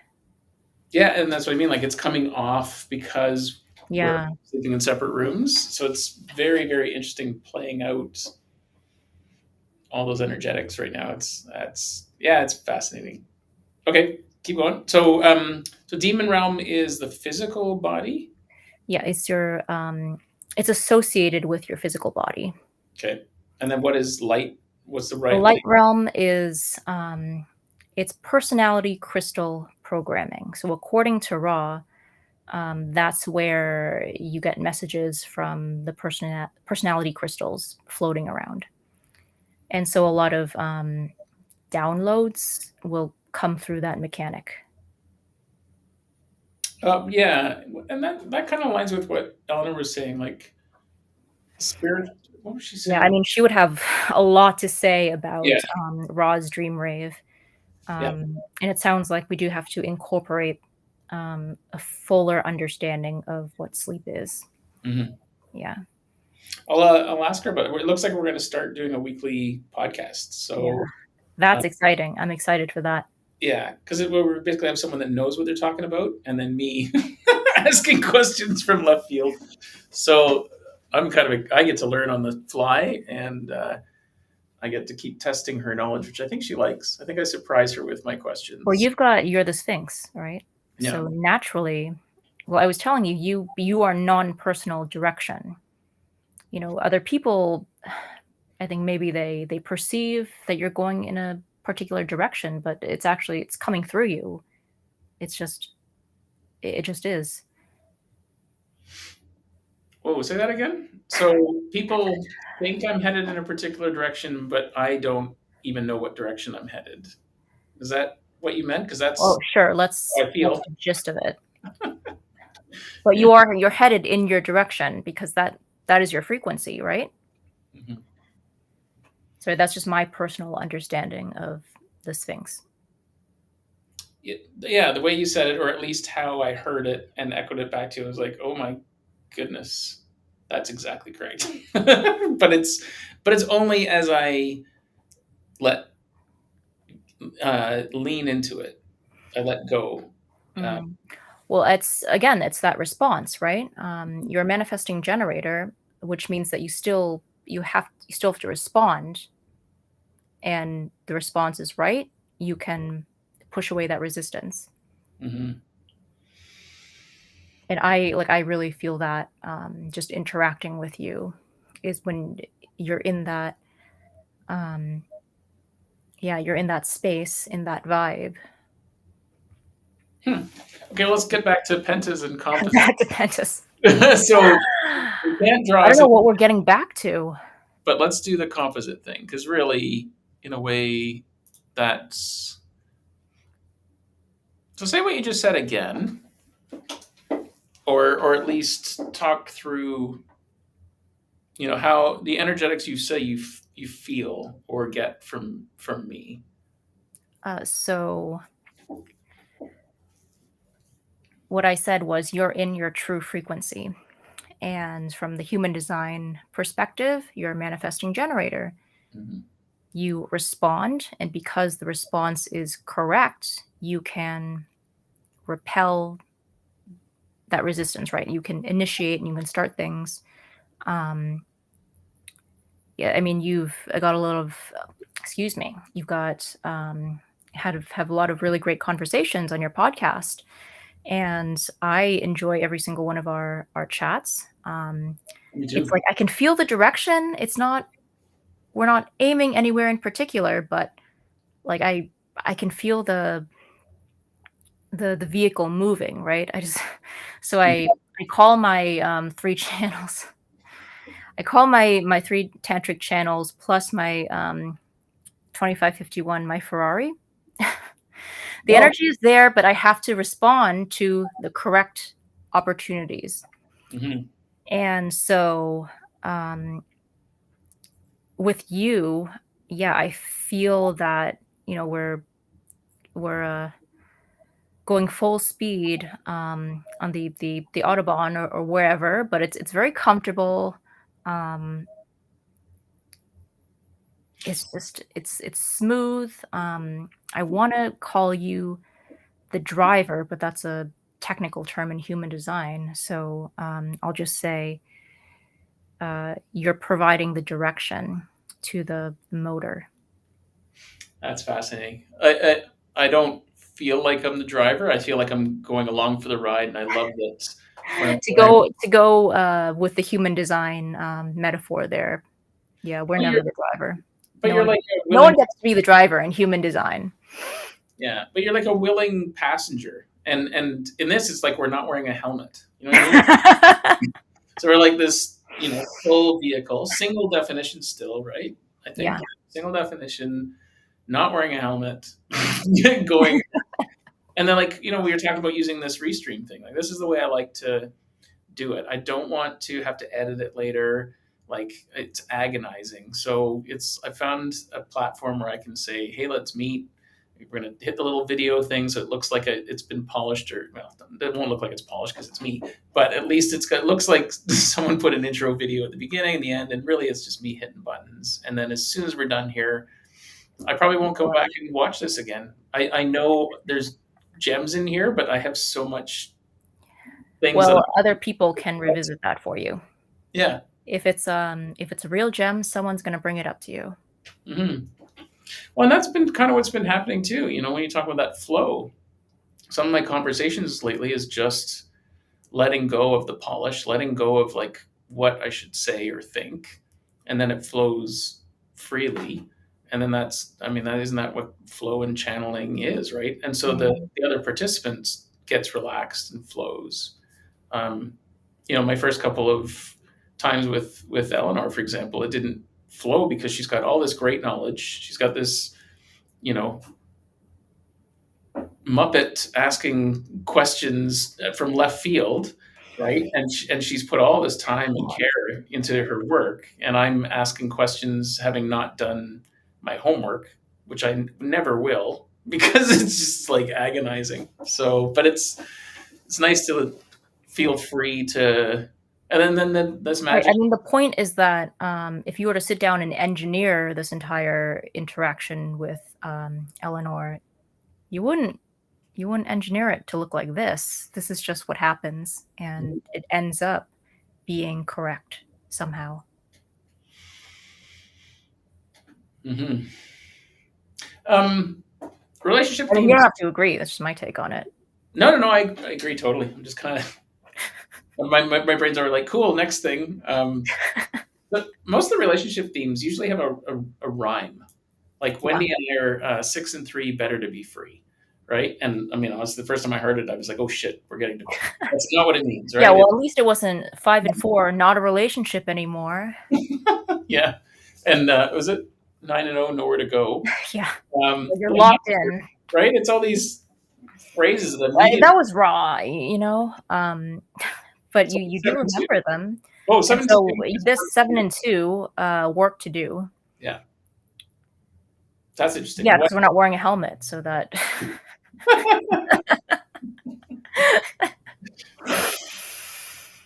And what would be interesting is if and I wonder if Eleanor's system is going to do that. I imagine at some point, but like doing a composite of your total integrated vehicle, because I have the 4621 in my fully integrated vehicle, and I have the 63.4, and you're going to have others that like what's left at that point, but like definitely. With the fully integrated vehicle, we'd have a defined head and agena because I know I already do the 64. Yeah. Yeah, so I know that I have the 4323. Well, then there you go. So like full on top. Full on freak to answers and freak to genius and all the way down. Well, I don't know if I have the 60, but close enough. I think I have the 60 in my fully integrated though. So we would have a straight line right down the middle. And then that's quite significant in Eleanor's system, I believe. Mm-hmm. Yeah. So okay, we can go there. Eleanor's system, or like the corrected mathematics, I'll call it. My understanding is there's going to be a split in 2027, right? 19 and 49 are split. Yeah, so it's splitting, and then the 55 is mutating, and it has something to do with histidine, according to Bra. And what is histidine? It's an amino acid, and that's about as much as I know. Because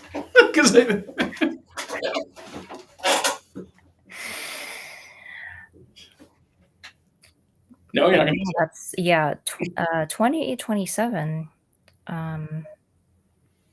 Yeah, this was what freaked me out when I first started listening to the Gray lectures was Raw's doom and gloom about children being institutionalized because they are more or less telepathic, or they don't cry when they're born, and they function in pentas.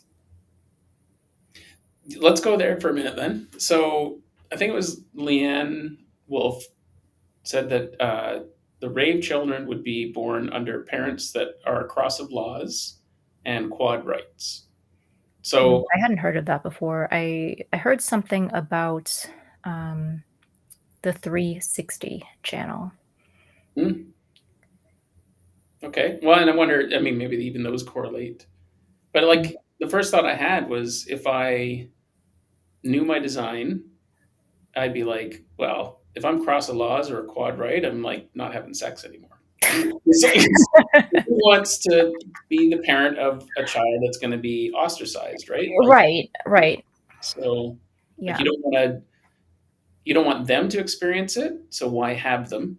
And do you want to suffer? And then I'm sure some people say, well, it's your destiny. And so are the people that are going to have rape children are never going to be introduced to human design because then they're not going to get the inside scoop?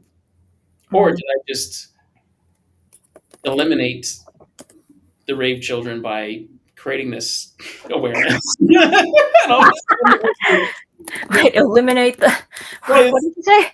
well, yeah, like, hey, Nathan, if you're listening, in the Neutrino Design app, you could have like, it shows a composite and it's like, oh man, two people with cross the laws and quad Okay, rights. yeah, sorry, I was just looking up the cross of laws because I don't have my gate to incarnation cross memorized there. But sorry, go on. I was just gonna say, like, the app would be like, hey, you know, Sean, you've got cross the laws, and your wife has got cross the laws, and you're both quad rights, and it just puts like a giant red X, like, it just starts shipping you here. Genetic counseling. Rave genetic counseling. Yeah. Okay, there's a whole many bunch paths I want to go here because I think this information, the more it gets out, the more interesting things get. Yeah. Like being able to sort of anticipate. This is the one thing I picked up on last night. I was watching a YouTube video, and this woman was sort of channeling stuff, and she was saying that uh, the heart is leaving Bali. And I've heard Kyle High of Human Design AI talk about how Bali was like this heart center and people were gravitating there. And then he was like, the energy has shifted here. I'm leaving and people are leaving. And I keep hearing that people are leaving Bali or, a lot of folks that were there hanging out.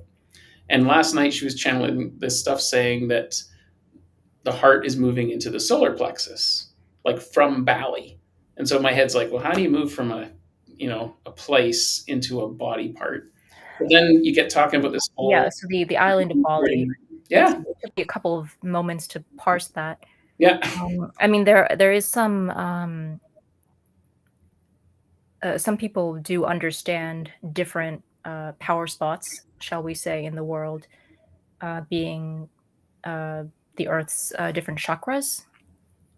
So I wonder if that's the Earth's chakras, right? yeah, I Because wonder that if that's what it is. that's fine. I never thought of the Earth as having a chakra, but because the Earth has its own vibrational energy and tone, just like the chakras do.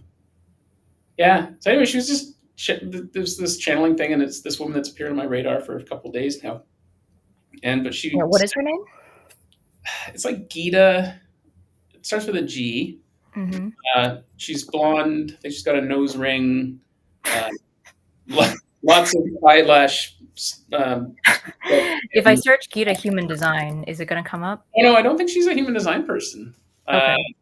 Well, I could probably find her. Remind me, Okay. Mom. Well, yeah. But Well, there was so many little parallels of conversations I've had, and it yeah. seems to be I'm the Sorry, I Justin. thought this was coming from a human design perspective. You were talking about the centers. Yeah, no, it's just it was it the information was partly this channeled message this person's having, and I was thinking about your comment of like people are channeling things that may not be the right information, but like that sounded like the right information I was supposed to hear, which was, Mm. because I've heard that through Kyle, a human design person. That's where I created the confusion. Kyle had talked about how Bali, like he just was drawn there and he had to be there, but then he was like, oh, the energy has moved, and so he was moving. And she literally was like, yeah, the heart is leaving Bali and it's entering the solar plexus. And so it was like, and then it got me thinking about this So where's the solar 1949 plexus of the split. Earth? Well, does the Earth have a solar plexus? Is that what you meant by It has chakras or power spots that could be interesting? associated with chakras. Hmm. I'll come back to my question. I think where I'm still dancing around is I think I've heard that the 1949 split in 2027, right? And then when I Yeah. think about Eleanor's comment that the emotional body graph or design doesn't have a solar plexus, right? So there's something there that I don't fully Yes. understand, but there's something Right. going What's happening on what level here? on. And then it's something to do with our feet. So maybe it's if I can put them together and stand on them like claws, and then if I stare through the ground, will I be able to fly? That's what I'm going to try to do. When in doubt, just go to your feet and rock Mm. in infinity symbol. Yeah, as I said, I've been trying it. Like, and uh, it gives me like quiet really fast. I just kind of and I feel like the energy moving in, and I think it's like, is it qigong where you kind of move in that motion as well? Qigong, Tai Chi. I keep thinking Tai Chi, but I thought I heard someone say that qigong uses that sort of infinity movement as well. Because Tai Yeah, Chi seems to be I what don't they're really doing. know those systems, so I can't comment. But I'm sure there's they incorporate some timelessness, some motion to take you out of time, Hmm. because that's how I understand that motion. Take you out of time. Hmm. Yeah, things get quiet. Outside of time. Yeah. Hmm. Okay. I'll keep exploring that. When I remember, it's usually like I get wired up playing pickleball and I'm flying around and I'm hopped up on sugar, and then I'm like, oh, I suck again. So then I just stand and like rock back and forth, and then I'm like, oh wait, there it is. Like it's that fast I can turn my game around. Oh my god. Hmm. But Uh, you're for some reason I always associate a defined spleen with athletes or people who at least are good at thinking on their feet, respond, have quick reflexes. okay. I love that comment. I never thought of as thinking on my feet, but now that you say that, so certainly, hmm, uh, who did the Ozzy Osbourne? It was Jonah. We did a mystery meat sack. That's where I like have someone that can. It's basically how I learn human design because they are commenting on a body graph. They don't know who the person is, so they don't get like that psychic insight or that sense. They just are speaking to the body graph, right? Also, is it anonymous? Like you don't reveal who it is? Until the end, and then we talk about. Oh, that's yeah. And I had That's such a giggle ideally because how you do it. yeah, so Jonah Dempsey did Ozzy Osbourne. I think it was Jonah Dempsey, and he was commenting about this person being an athlete, and of course I'm like giggling because like Ozzy Osbourne is not somebody think of an athlete, but that guy has of anybody has destroyed his body, right? Or attacked his body with alcohol and all sorts of crazy things, and he's still alive, right? He's got like tiger blood, like Charlie Sheen or so. Like Charlie Sheen probably has a defined spleen, I would imagine. And so when I think about my own abuse of my body over the years and the fact that I now finally respect it and am having conversations with it, like literally like doing muscle testing and lean testing and asking it what it wants, and it what it tells me is often a surprise, and playing with that. And then because then what did you say? You said thinking on my feet and muscle testing and the lean testing is I mean, kinesthetic intelligence, I think, is a better way to word it. That's so interesting. So of course I would tap into that more because of my design, basically. And then of course I do know that I've also got the gates that are receptors for plant medicine, and because I'm taking that and amplifying it, and then standing in the right location. My friend Tracy, we're gonna do a podcast on Tuesday, and I'm gonna have to ask her again about this. But she taught me how to walk around in different places in the office here with my fingers pointing down, and wait for them. Like if they out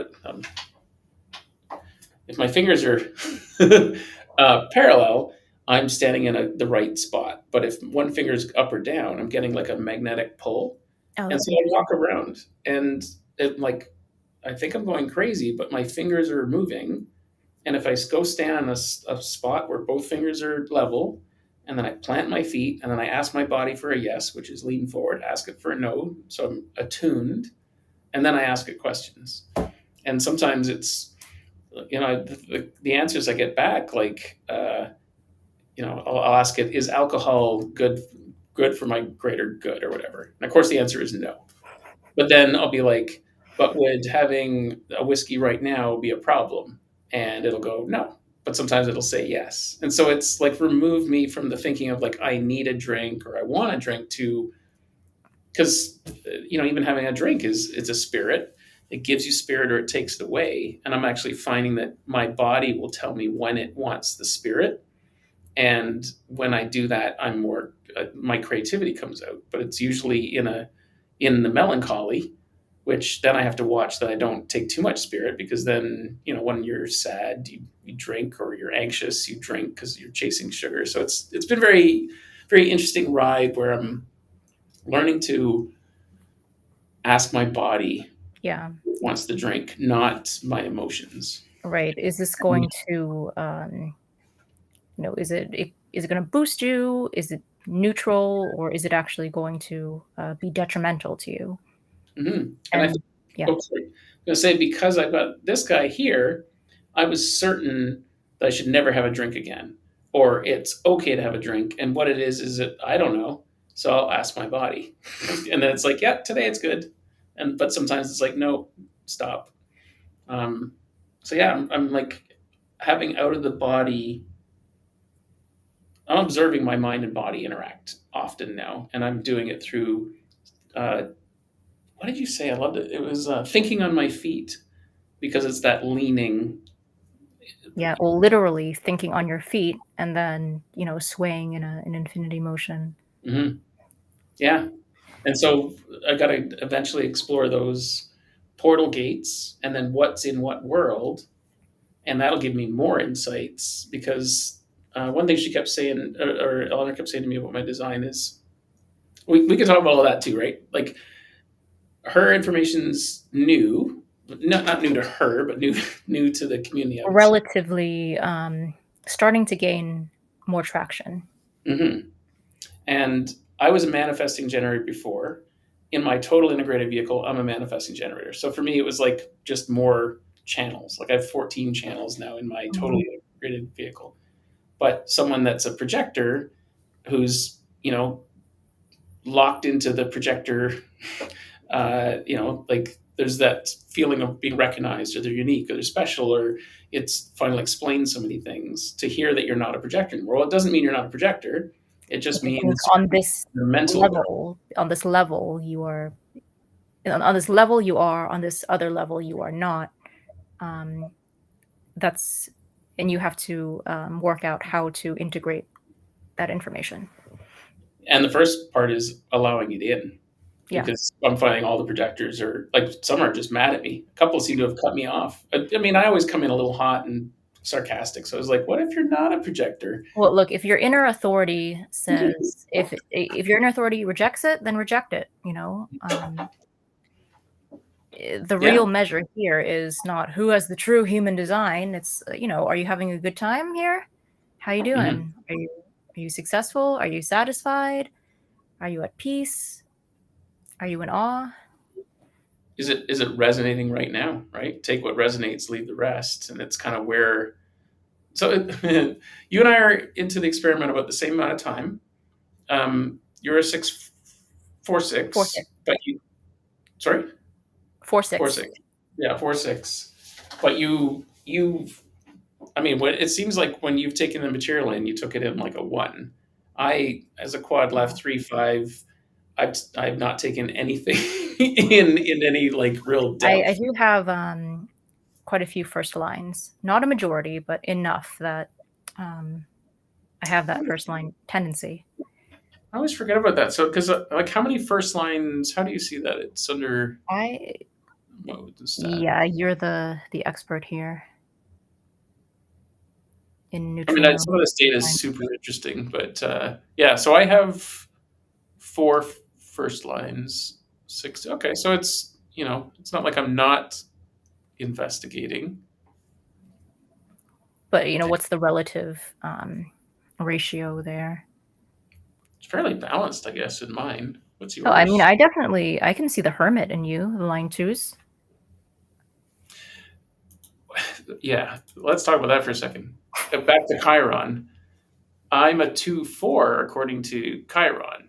And it was almost like as soon as I saw that, I was like, cool, that sounds way better than a 3-5. And I kind of, I don't know if I was influenced by seeing that. And even if that was correct for me or not, I started hermiting, which actually helped me shed a whole bunch of connections that weren't right for me that I was putting time into that were people that I thought were friends but didn't miss me when I was gone. Like, and so that's a real dive into loneliness until you realize, oh, Yeah, that's cool. that's And then I get a back. glimpse into the life of a fourth line.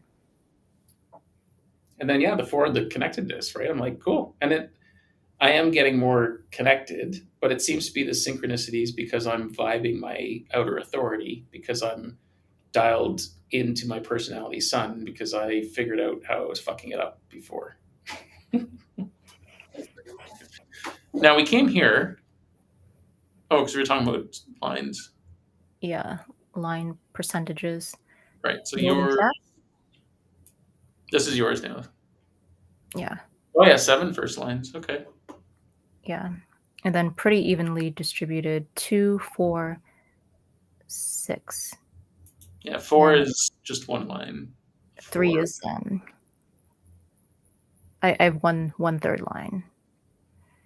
and that's interesting, right? Line four, you have one line four, and it Is really that is. line 4? Yep, it So says here. line 7 line 1s, 5 line 2s, 1 line 3. Are we looking at the same thing? Oh, that's weird. This table at the bottom doesn't line up with the colors. That's why I'm looking at line. So yeah, you're five line fours. Ah, sorry, I'm It's squirreling. okay.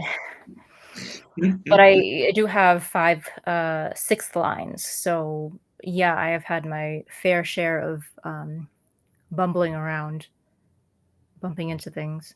Right, because the sixth line still goes through the three line The stages, experience. yeah. Yeah, cool. So 13 collective, 9 individual, 3 tribal. So neither of us are terribly tribal. I think I have 2 tribal. Yeah, I'm not.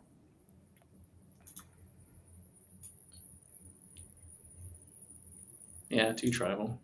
I have a lot of collective, which I'm surprised by. And then Yeah, I, I tend to think of the collective as making up for the lack of tribal, yeah. to be, if we're going to be facetious about it, because it's not support doesn't it doesn't come naturally to you, but you can support. Actually, Jonah made this point, which I really love. You can support others through sharing, Mhm. but don't say you don't support others because it's not a good look.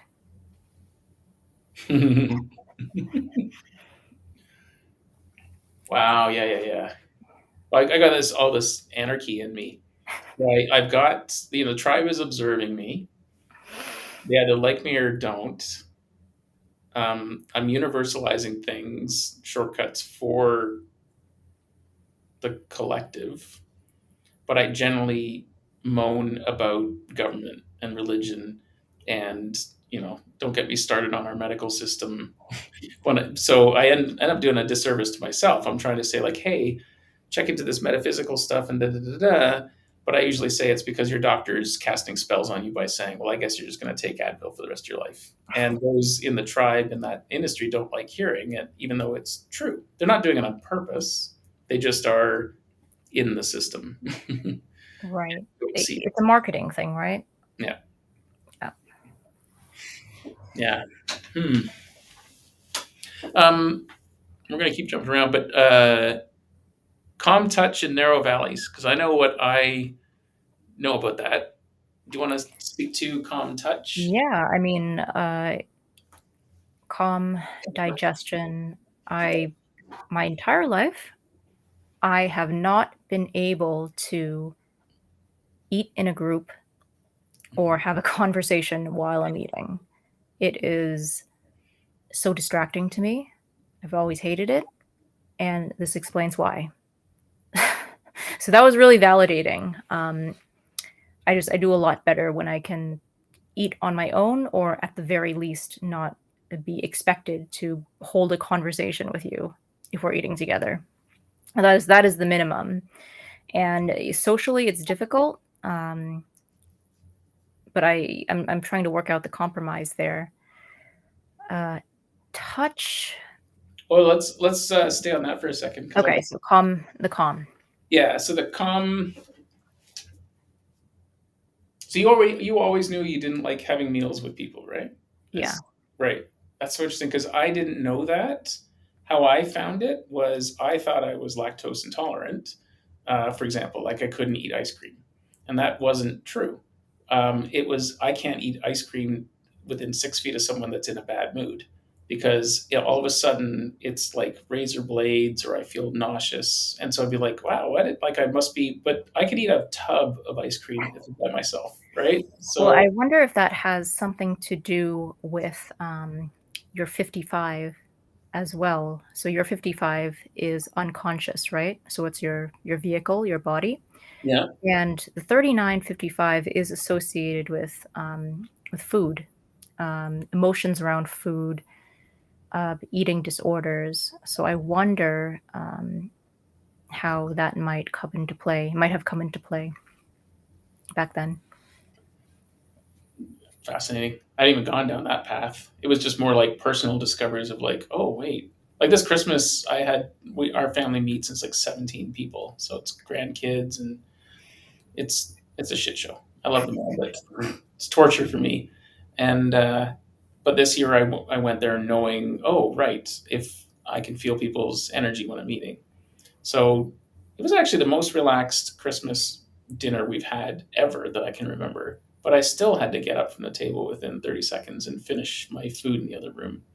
But I didn't, in the past, I never would have felt okay to leave. Like, why is Uncle Sean doing that? But now that I've gotten comfortable saying no all year, I was just like, I got to go eat in the other room, nothing personal. And I didn't even wait to hear if anyone objected. And no one even noticed. They didn't even notice I left. Which, whereas in my head, I So thought funny. being a bad I kid. mean, that's what happens again when you are living your design, right? When you're at your frequency, when you're yourself. Hmm. Um, that's just the way it rolls. No one even notices you're not there. Yes. Yeah, and I yeah, that's a whole other conversation. So Yeah, let's I mean, yeah. go to the touch part. I'd be willing to bet that like that shirt that you're wearing, um, it's all about the comfort of it on your skin. Like you probably don't like people buying you clothes. Um, I don't. I would say it's because I'm picky, but picky about lots of different, the texture, the color, the shape. Um, and now that I'm becoming more sensitive to energy, just uh, the vibe, right? Because I definitely feel more like myself in some types of clothing more than others.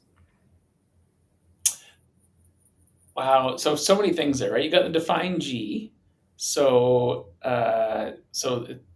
that's self, and then so when I think of uh, touch, I came to realize that it's about how it feels on my skin. And so, but you said the vibe of the clothes, which ultimately is still a vibrate. So that's super interesting. It's a composite. But I have to like re-examine now how I approach it. I realize that I like, if it doesn't feel good on my skin, I can't wear it. So I bought some shirts on Amazon. I'm like, that is the coolest shirt. And then I couldn't, as soon as I put it on, it was like, it was ugly to me and I couldn't figure out why. And it was like, the material wasn't, it felt awful on me. And so I've developed a strategy where I wear long sleeve shirts that are really soft Mm. and cottony, and I can throw any shirt I want on top, right? But also, it allowed me to go back on guilt over my entire life. My grandmother would always buy me these wool sweaters every year for Christmas. You know, and in the 70s and 80s, it was like wool sweater with the leather elbow Yeah, patches. yeah. And I actually liked how it looked. Yeah, It the was kind you can't get anymore. right? But I couldn't wear them. I couldn't wear it because it was so itchy on my skin. So then I felt guilty that I wasn't wearing this gift that my grandmother, who I loved, gave me, and who would inevitably ask me, like, "Why aren't you wearing your sweater?" And I couldn't wear it, but I didn't realize it was the texture. I just like I it was, but it doesn't mean this like put me in this shame loop and guilt and all just about this stupid fucking sweater. And at the end of the day, had I known, been able to say like, look, it's got to feel good on my skin, or if I developed a strategy of putting shirt underneath it, and then I can wear Mm, the sweater, right? yeah, So yeah, yeah. I mean, I'll just add to that. Uh, you can't underestimate um, the clothes on your back, right? I mean, I think we're conditioned that it's a shallow thing to, want to wear or not wear certain kinds of clothes. And, yeah, it's uncomfortable, but it's warm and your grandmother gave it to you, so you better. Just all kinds of conditioning around that. wow, Yeah, okay. but yeah, I for you, it sounds like it was really, um, yeah, really something that took a while to uncover. These things just get programmed into you. And I think that open head and that big open heart, like it just, I was vulnerable to that, right? So Yeah, it's taken a long time to shed that. But that's what's I find is interesting is if I share those stories sometimes with people, it's like, holy cow, that's, you start to unravel that stuff and then they start to look at their own, like, it just exposes lots of interesting things that frees us up, right? yeah, Mm. for sure. Hmm. So Any more? narrow valleys. Sorry? Oh, well, I was going to say, is there anything more on calm touch? Like, um, I understand that with calm, we are naturally jittery, like just right. And now I'm starting to understand because the more calm I get, whether it's the cannabis, whether it's the yoga nidra and being able to relax my eyes and like eye yoga and all these things, I'm just like vibing slower, quieter all the time. And strangely, more and more people are drawn to me because I'm not so jittery. And I didn't realize I was jittery. But now when people say I'm like some people I know that I've known for a while, like, oh, you're different now. You're just less like wound up and anxious, even though I'm fairly certain I'm still high energy. But and so it's weird to hear that and be like, what? But I now understand Yeah. in my Okay. aura, right? So a few things to unravel there. So yeah, calm. You should eat in a quiet environment because your system is naturally jittery. Um, and people are noted. Where was I going with this? I think my train of thought was, do people perceive you as being naturally jittery or naturally calm? Is that a Mm. question? Because I Sorry, I'm just thinking out loud. I don't know if the thought is landing. yeah. No, we'll table it for now. Well, I wonder if anyone's watching this would be interested to see like those that are because I know I'm calmer than I used to be by 800%. I've been told I'm more grounded recently. Yeah, like you seem very vibing. And what I feel like we're really vibing, but at the same time, Yeah. still speaking at high speed. Like it's high data. What was your tagline that you sent? Um, High info, low emotion, which I came up with years before this crazy esoteric stuff.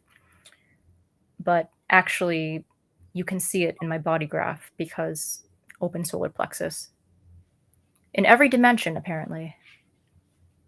Yeah, Well, right, not naturally emotional, but prone to picking it up. right. And so, and I'm aware of that now too myself, right? I got the open solar plexus, and I realized I was amplifying other people's shit until I realized it wasn't my own. Is that different for you because you've got the defined heart? Because I find emotion and heart is a confusing relationship as well, right? So I Yeah, might I be mean, I have the 37. That's dormant, of course. Um, so it's always yeah, often it's reaching out for that 40, but that the emotion that goes into the heart center, I mean, yeah, it's the heart center, right? It's your willpower. It's you want to do something, make some deals. The 3740, um, it's materialistic. So I don't know if I'm getting at your question here.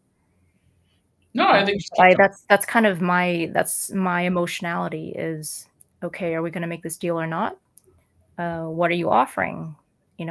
Am I going to give you that emotional buy-in? And if I am, well, it's a business arrangement. It's not, speaking of emotional bonds, I've had situations where someone with the 59 is just trying to force like an intimacy, force a friendship, trying to bust into my aura. And well, I don't have the six, so it just doesn't land. And so I think the difference is where do I buy into? Yeah, I have a dormant 37, so I'll buy into the force of the 40.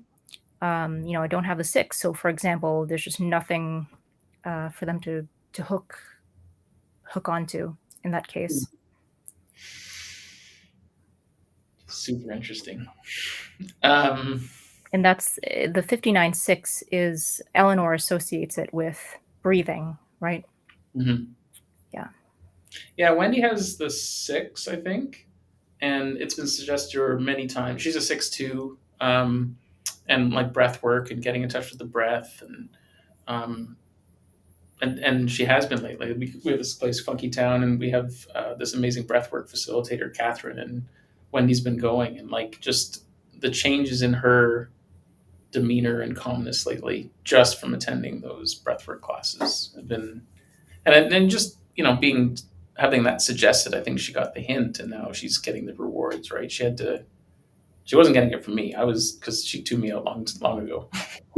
So because I came in hot and heavy with the information and was too extra. But Mm, thankfully, she's picking up on the wavelength now, and yeah. and And she has to do it in a way that's correct for her, yeah, right? Yeah. yeah, yeah, for sure. Hmm. Um. Oh, environment. That was where we're going next. Yeah. Narrow valleys. Um. Go. All right. Narrow valleys. So I don't want to see everything. I'm very I curate a lot. Um, I only have so much bandwidth. There are just things that I just don't know how else to put it. I don't want to see, I don't need to see, and it's not that it's objectively bad, it's just not in my tantra, so to speak. Um, so I've had to learn to really uh, almost be relentless in terms of what kind of content I follow. Just get rid of the doom scrolling. Like I'm not a Facebook fan. I don't. I mean, I have an account there just to chat with people, but I don't check my feed. Um, it's just I have to curate. Um, And, some people, they do wanna see everything. Great. I believe that's wide valleys. So for me, I like the information flow. That's the valleys. I like being down low, but it has to be a narrow focus and relevant for me. Super interesting. I haven't thought of it from that perspective at all. My lens so far has been totally different. But you just described how I've been handling media for the last year. Now that I've been feeling better. So for one, I used to be subscribed to every newsletter everywhere, thinking I needed this information, and now I understand I'm a just in case learner, not a or just in time learner, not a just in case learner. Mhm. I'm going to get what I need. So then I realized I'm like managing my inbox all day, mark as spam, or like scanning information I didn't even care about because the newsletter arrived. And I realized today that I was back in the same pattern is that I've subscribed to about a dozen or 20 human design things. Well, I love these people and their content, but it's just hitting me when I don't need it and Yeah, distracting. And then to your yeah. comment It's earlier, not it's like, not personal. yeah. So I've been And you know unsubscribed. what? That's actually better for them as well. Why would they want someone on their mailing list who doesn't vibe, not the audience for them. I've learned to look at things on an energetic level and not just, yeah, million here, million there. I mean, no, it's the quality, not necessarily the number. Well, I guess what I meant is these are people I chose to subscribe to, and I do dig their vibe, but Mm, I need to the get the specific, information yeah, when I'm looking for it versus it being force fed to me, right? The yeah, by newsletter. yeah, So it's interesting because I actually need to unsubscribe from most of these because it is kind of like the tarot. I'm like I'm like, oh, that's interesting, and that distracts me from what I'm doing. mm, Whereas I know now I'll find what's right for me next, or it'll find me, and then that'll free up space because I'm not managing my inbox, which is yeah, always exactly, so. exactly. Yeah, I never even thought about that for environment. Like for me, when I think about narrow valleys, it's like I love a sunken living room, and I find Mm, myself there. Or when I was at the Santa Fe Human Design Conference that Jonah Dempsey puts on, we were in this house one night, and I purposely was like, oh right, I'll experiment tonight. So I set myself up in a sort of valley. It was like this weird walkway leading into the house, but it was kind of in the dark and it was like on a swing chair. And I yeah, just sat there and I was doing my own thing and I had the best conversations all night. Like literally, I was all these people that I had vibed online and I wasn't seeking them out. They were wandering up to me, and we are having this great conversation. I was like, man, I just got to put myself in these valleys. And so I'll do that.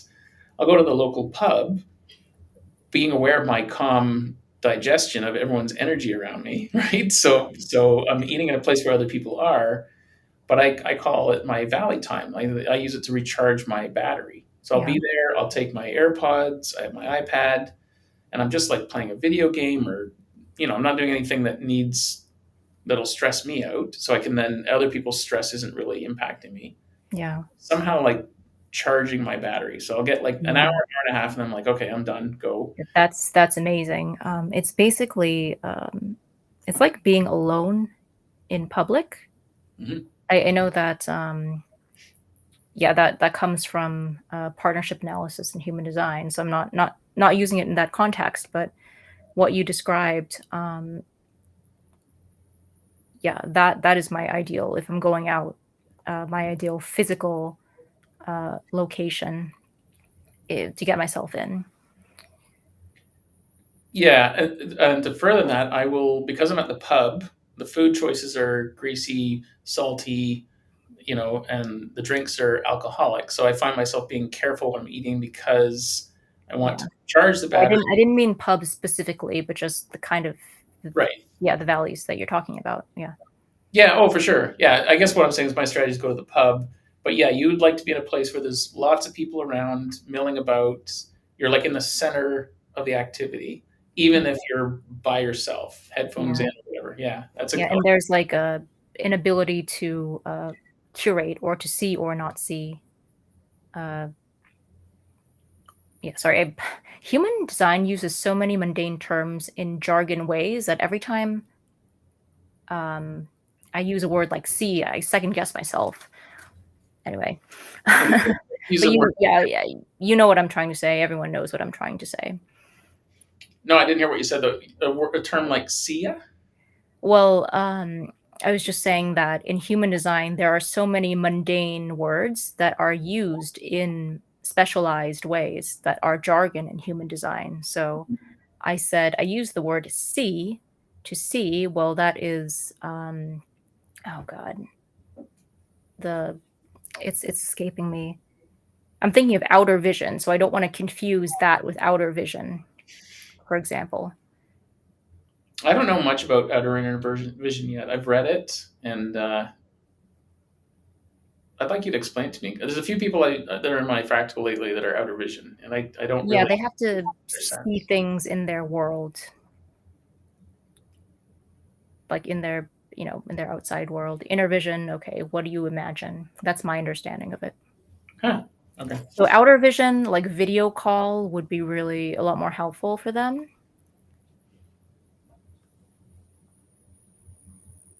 I And don't. Raw, I believe Raw had outer vision, and he was just reading the news all the time, every day, because he wanted to know what was going on outside.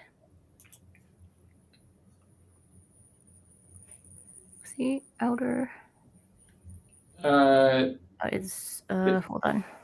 what is it? Outer vision is that's not cognition, right? No, or maybe sorry, I may be thinking of someone else here. I don't know why I thought it was Raw. Yeah. Well, and I'm just curious because I like these examples are. It's the pattern matching that I find fascinating. So Yeah, I didn't yeah, realize he. pattern matching exactly. Yeah, I did. I was talking to someone the other week who, yeah, he had outer vision, and he said he needs video. If he's chatting with you, he needs to do the video because he has to see you. Mm, I need to. I prefer seeing people, or at the very least, I need to hear them with both ears. And I know that's the 57 for sure. But I would rather see people. I can read their eyes. Like there's so many things that information data, and Yeah, I to help me get tone and get the vibe.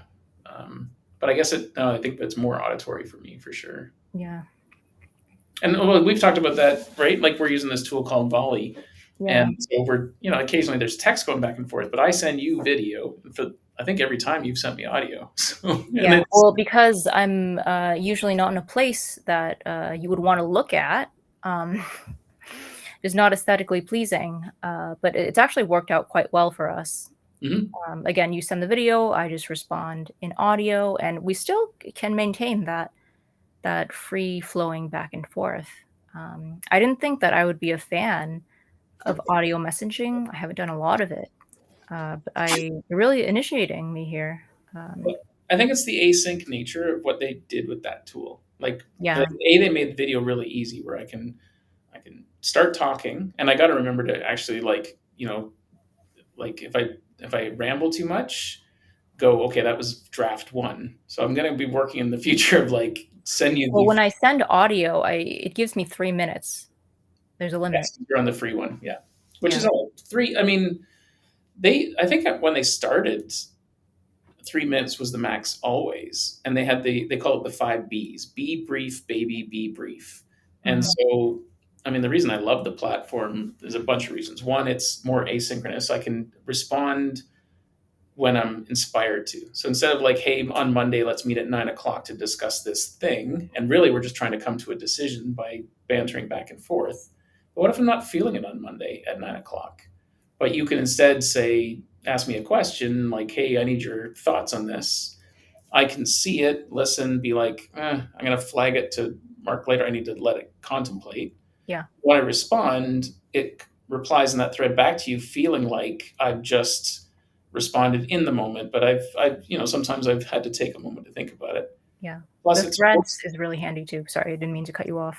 no, it's okay. Yeah, the threads thing. I can because I've got squirrel brain. It goes all over the place. Like I don't know what they can do to help with threads because I think it's probably works fine and it's me that's the problem. But I was going to say it's making me more and more comfortable doing video, which is such a powerful tool because you have this option to share a video. You can actually kind of practice it, and I don't know, it's almost like practice for using video as a platform. So I'm getting more and more comfortable just using it. And I Yeah. would say that almost everybody I talk to, they start with, "Oh, I don't like seeing myself on video," and I'm like, "Great, this is the tool to help you get over that because we can just be back like it's only gonna be me seeing you kind of thing." Mm, Practice, right? So to me, I think it's a powerful asynchronous communication tool that gives people the ability to practice getting comfortable on video, which ultimately is if you're going to be marketing yourself at any point, the only way to really come across is the whole package. I think like auditory is great, written's great, but if you can uh, speak and illustrate everything at once, it's pretty powerful. So it's great. It's a great rehearsal space. yeah, So absolutely. Well, on that note of brevity, we are at 2 hours and 15 minutes, we which just is great. We could keep talking for hours and hours. or just do this again. We're So just, yeah, well, why don't uh, we should probably build a list of things we might want to talk about. No, I like kind of we'll just have a starting topic and then go from yeah, there. But yeah, cool. Well, I yeah, did that, and yeah. That was so much fun, and I really mean it because I'm picky about where I put my attention, as you know, and yeah, this is awesome. Like, I have really enjoyed getting to know you as well, and I really, really appreciate you spending the time with me. yeah, I'm right back at you, dude. Okay.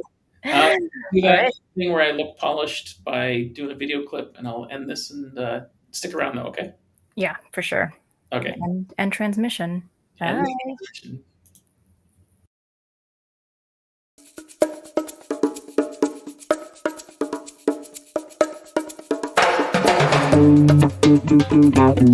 Bye.